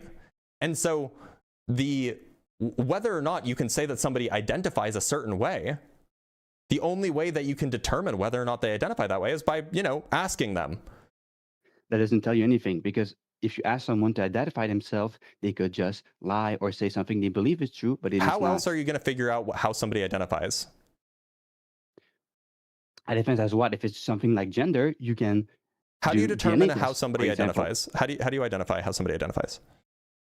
And actually, who is the arbiter? Just identify? Who is the arbiter of who is correct about the identity of somebody? Well, if you can base it in hard science, So when we're talking about somebody's identity, what's the hard science for somebody's identity? Genes. Genes doesn't determine somebody's identity. Well, gender identity or sex identity, I think you think sex, yes, it will. Maybe, except not really. And you'll have a hard time defending that, because otherwise you can't really believe that there's only two sexes, because there's not only two ways that genes can express themselves. But that's neither here nor there. The point is that identity is a purely internal thing. Disprove my point, though. The point is that identity is a purely internal thing. It doesn't rely on some external thing existing, right? Identity is an internal thing that one determines for themselves. It cannot be measured. It can be measured. You can measure it by asking somebody. Well, not in the same way like genes or biology can be Yes, measured. identity is a far more abstract concept than something as It is abstract. It is not a hard science. It's not based on something real. Nobody and ever said anything about sociology being a hard science, but it is still a science. Well, earlier I was like, well, there's a difference between the two, and this entire like line of debate is me trying to, say that because you go like, well, what's the difference? What's the difference? Because sociologists say this, but that's the difference, though. You see what I mean? I have no idea what you just said. Okay, sorry. I'm speaking over myself a little bit. But what I was trying to say earlier is there's a difference between a biologist making a claim and a sociologist making a claim. Like yeah, you said they're different earlier, sciences. Of course there's differences. yes, but when they're talking about someone identifying, the sociologist can't say, I said earlier, he can't say like pure statement like, yes, this person actually does get, his word from God. Whereas a biologist can just take something like genes, or he can take someone's biology or someone's physique or whatever, and they can make a biologist can't determine the identity of a person. Well, okay, now we're getting to the point. What do you mean by identity? Because I'm thinking like sex, but do you mean like whole ego? Can a biologist determine whether somebody is a Steelers fan? A what? A Steelers fan. What the fuck is that? It's a sports team. Oh. No. Okay, can a biologist determine if somebody is a Catholic? A biologist? No. Okay, are those are being a Steelers fan or being a Catholic, are these kinds of identities? Sure. Okay, so there are lots of identities that biologists can't determine, right? Yes. Okay. But the claim here is merely the claim here is merely not based on science. You would agree, yes? Being a Steelers fan or a Catholic has nothing to do with science. They are parts of somebody's identity, is the point. Yeah, but they have nothing to do with science, and you know it. Yeah, of course they do. Of course they don't have like. I mean, you can study them with science, but like being a Steelers fan is not like a scientific claim. Like, of course it's not. It's just part of your identity. It's not a your real identity claim. isn't It's part. not a real claim. It's not a true full claim. Okay, so when somebody says I'm a Steelers fan, you're saying that it's just not true. You kind of misunderstand what I'm saying. That is what you just said. That it's not a true claim. If someone says, okay, if someone says there's a Steelers fan, okay? Yep, that's that based guy on over there them. is a Steelers fan. Are you telling me that that's not true? Well, that's based on them and them only. It could be untrue. Yeah, yes. you're right. It could is. just lie. It could also It be could just lie. It could also be based on It like could some just lie, no? They could just lie. You're right. That's the point. So you can't. So if you just ask someone, so that's my point, right? Yeah, people can lie. It turns you can out. never be for sure. You can ask someone, you can measure this, measure that, but you can never be for sure. Could a biologist lie? About hard sciences? Yeah. If you use a scientific method, literally no. Oh, so biologists can't lie. Well, you understand what I'm saying again. I'm saying if they make a claim, right, using the scientific method, a scientific claim. Because, okay, if we're talking like a biologist can lie about what he ate for dinner, sure. Can a biologist lie about the result? Can a biologist lie about the results of their study? Yeah. Okay, but so biologists could lie. The issue. Yeah, but the issue is that the study can be, reviewed and it will be found false. Yeah, it can be. And by the way, there are ways that you can check to see, at least to get some information about whether somebody is, say, a Steelers fan. For example, do they have a jersey for, I don't know, the Ravens, but they don't have a jersey for the Steelers? Well, that would make you think that maybe they're not a Steelers fan. Or do they have do they have season tickets for the Cardinals but not for the Steelers? Oh, well then that would give you reason to think that they're maybe not a Steelers fan. And similarly, we can look for correlates. And by the way, that doesn't prove that they're not a Steelers fan if they have season tickets for the Cardinals. It just is, it would make you think, it would make you question, right? And so similarly, if somebody says, yeah, I'm a woman, if somebody says that, well, then you can go look at their life and you can see, well, there's all these features of you that's like, for example, like you have a Facebook post from yesterday that says, man, I feel like a man. Well, that would be kind of weird. It's evidence. It's not proof that you're lying, but it's evidence that something's amiss. Similarly, if you have, I don't know, if you have regular interactions and you're like, man, I just love having a penis, that would be evidence. that you're maybe lying, but it wouldn't be proof. So this is all to say, you can definitely use external pieces of data to determine whether somebody is lying about their identity. It won't be definitive proof, but you can definitely collect external data. But you can never make a claim because. What do you mean you can never make a claim? We use evidence to make claims all the time. Okay, maybe claim is not the right word. A truth.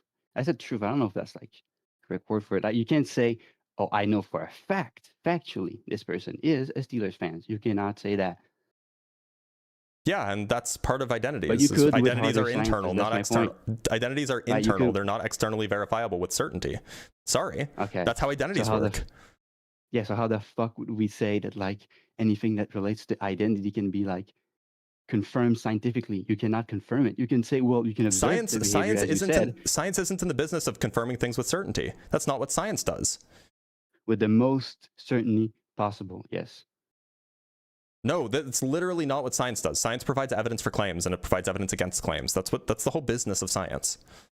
Yeah, and it takes these claims and puts them against each other. Let's say like two claims are claiming something different. And what you'll find is that one claim has more supporting evidence than another claim, and so then they'll find believe the claim that has more supporting claim. No, you don't get certainty from science. You never do. You get the most certainty possible. Yes. The most certainty possible is less than 100%. Okay, but you cannot get almost any certainty for compared sure you to like hard can. sciences. In the same way that look, if your complaint is merely that the soft sciences have less certainty than the hard sciences, you're getting no disagreement from me. But then that doesn't mean that you reject the soft sciences just because you have less certainty. Well, I would go further and say the soft sciences that you're quoting are not supposed to make claims like a trans woman is a woman. They're not supposed to. They can say, well, that person identifies as a woman, but they cannot make that objective claim. You get what I'm saying? Well, so that's a linguistic claim, by the way, not some sort of scientific claim. That's a linguistic claim about about the way that people use words. Okay, well, my linguistic claim has meaning. That's like me saying 2 + 2 = 4, right? I'm not just making, I'm trying to say something greater. Look, I guess. so if you understand a woman to be a certain kind of category, then it is just true that a transgender woman is a woman. If you understand a woman to be a different kind of category, then it might be false that a transgender woman is a woman. That's just a question of definitions. It's not a scientific question. The scientific question is whether or not gender is a distinct phenomenon from sex, which the scientific consensus is that it indeed is, and that these do not have to overlap with each other with 100% fidelity. That's a scientific claim, and that's something that can be tested, and it comes out in favor of the the gender is not equal to sex view. Go ahead. Yeah, I'm going to try and explain something to you, right? If let's say you have a person and you don't know their gender, right? You're not sure. So, or sex or whatever. You're not sure about either, right? Actually, you don't know their gender or their sex. Sure. So like, okay, I'm going to go ask a biologist. A biologist says, well, I ran tests or whatever, and I can say that biologically, this person's, let's say, a man. Yes. And then you go as a sociologist that says, well, okay, what about gender then? And the sociologist has to tell you, well, I don't know. Go ask them. Could you hold on? The problem? Yeah. So let's play that game with the mental status of somebody. Suppose that you meet somebody, you've never met them before, and you want to determine whether or not they have chronic depression. What are you going to do? Well, you can run tests. I think isn't there like what do those tests do? Chemical imbalance? Do they say? No, we don't have any way to we don't have any way to measure brain chemicals to test for depression. Okay, well then depression's okay. Then it might just be a mood. You don't think depression's real? As to what sense? It's a real phenomenon that exists in some humans. Well, if there's no way to confirm it, like scientific, because I heard, okay, I know if like that's not true, but don't they say it's like, oh, it's a chemical imbalance thing? That's one of the working hypotheses. But there's no way that you can crack somebody's brain open and then measure their neurotransmitters. We don't have the capability to do that. Okay, so there's no scientific consensus on it. I didn't make that claim. I said that we don't have the capability to like test somebody's neurochemistry to see if they have. Sorry, my nose is so itchy, but I can't touch it to see if they have depression. We don't have the tools for that. That's unfortunate. Is there scientific consensus on transgenderism? Because you said yes earlier. I don't know what you mean about scientific consensus on transgenderism. The point is that there is scientific consensus that gender and sex are different. And look, the fact that your view kind of leads you down to the fact that your view leads you to the absurdity that like depression is not a real thing, or I that didn't it's say that. Okay. Well, do you think that depression is more real than gender? What? Okay, that's a question. Do you think even... that depression is more, less, or equally real compared with gender? Is gender the biological one? Gender is the identity one. Okay. Do you think that's more less? Yes, because at least. Okay, so you think that at least depression is more real? Imbalance hypothesis. Okay, you know, so there are neurological hypotheses regarding the origin of the transgender phenomenon, stemming from different brain structures, for example. These hypotheses exist. My point exactly. Just like with depression, there's no consensus. There's only hypotheses. Right. So you think that so you agree that gender is equally real as depression, or gender identity is equally as real as depression. Yeah. I would say no, but I don't know. I guess Which one's more real? I would say depression. Okay, despite not being able to measure somebody's depressive levels, and instead you just have to talk to them to figure out if they're depressed. Well, that's not what I said. I said if you can measure chemical imbalance, then you can't. You can't. Oh, you can't. You can't at all. Yeah, no, we have no way to do that. There's no tool available that you can use to measure somebody's depression. That's straight up impossible. Okay. No, I mean, the way that you diagnose depression is you speak with a psychiatrist or you speak with a psychologist. I think it's a psychiatrist, and they will interview you and ask you questions about your internal experience and the way that you interact with the world. So the way that you determine depression, at least as far as I know, is you talk to the person. In the same way that you determine someone's gender identity is you talk to the person. Both of these are social constructs. Yes. Okay, so in your view, depression is not real, and that's the conclusion that you have to come to because you want to remain, I guess, hateful towards transgender people. That seems about right. Say this, okay? Unfortunately, I gotta let you go because I'm 25 minutes over and I have a doctor's appointment soon. But yeah, I mean, it is kind of rough, right? That's where you end up if you want to be anti-trans. You have to say that, like, depression isn't real, or really any self-report based psychological or psychiatric condition, right? Like, I don't even know if we have any non-self-reported ways to diagnose schizophrenia.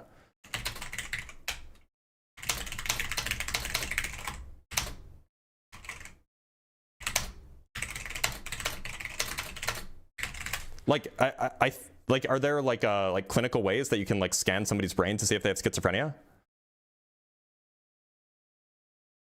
Like, how would you, and like, maybe there is, maybe there's like some, like, maybe you could do like an fMRI or something like this, but like, there are a lot of mental disorders, or like, clinical mental disorders, that the only way we diagnose them is by conversation with like a licensed psychiatrist or like a credentialed psychiatrist, right?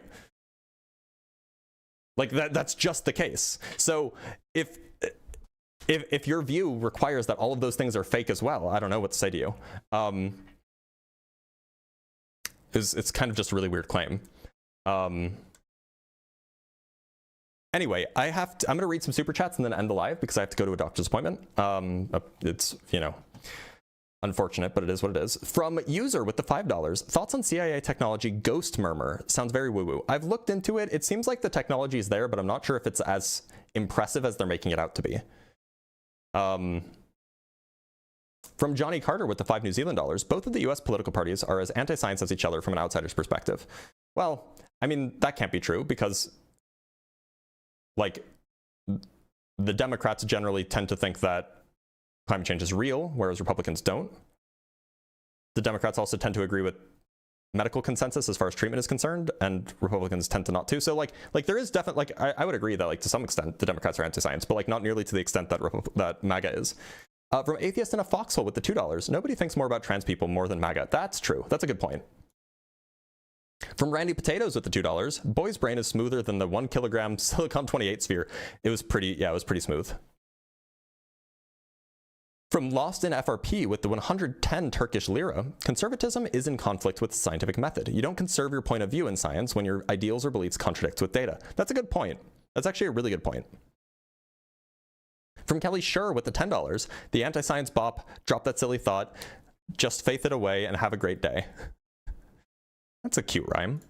From Cody with the $10, caller wouldn't hesitate to cite these same institutions if they had instead affirmed his views. That's a fair point too. Like, I can provide as many pieces of data, as many studies as they want about how gender and sex are not necessarily the same thing, or not the same thing, and they'll disregard it, right? From RJ Duhan with the $2, modern science is skewed towards leftist ideology. Well, that's because reality is skewed towards leftist ideology. But thanks for the $2. From Lost in FRP again, this guy trying to argue that MAGA is into anti-science while he is denying scientific consensus without any data or evidence. Nice work proving the stream's title. That's what tends to happen quite frequently, because we get into the nitty-gritty of this, and I bring up polls, and I bring up scientific institutions, and they're like, yeah, but that's not real, that's not true, I disagree with this. And like, then he's just being anti-science, right?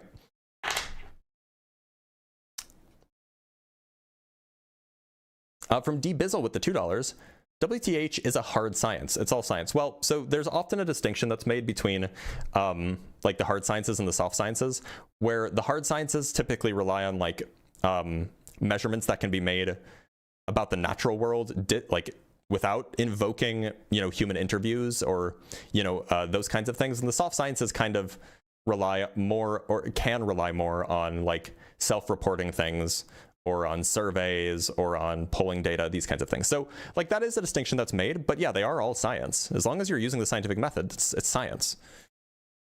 From Bob the Monitor with the $5, they could just lie. It's so funny how these people become truth relativists as soon as the truth becomes inconvenient to them. Yeah, right? Like, yes, people can lie, that's true. People can lie about whether they're a Steelers fan too. From Eat Some Shorts with the $5, W Steelers reference. Look, it was the first sports team I could think of. From Ekipo with the €2, all these MAGA are disproving that racist claims. Are disproving it? These MAGA are disproving that racist claims. I don't follow. From Eat Some Shorts with the $5, Justin can confirm depression exists as a Browns fan. Funny. That's funny. You should tell it to Justin. From Simeon, and last from Simeon Urchin with the $5, do you have the Atmos article, Fossil Fuel Billionaires Are Bankrolling the Anti-Trans Movement, in your notes? It's a great investigation piece. No, I don't, but I should add it. And I should also read it, right?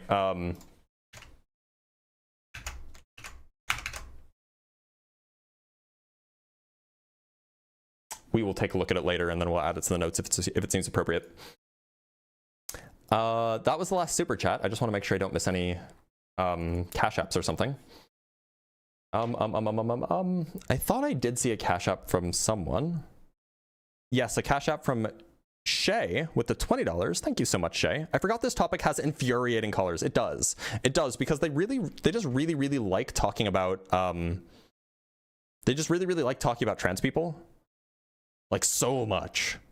Because it's the one thing that they think that trans people have, or that science is on their side on. Except, it's not.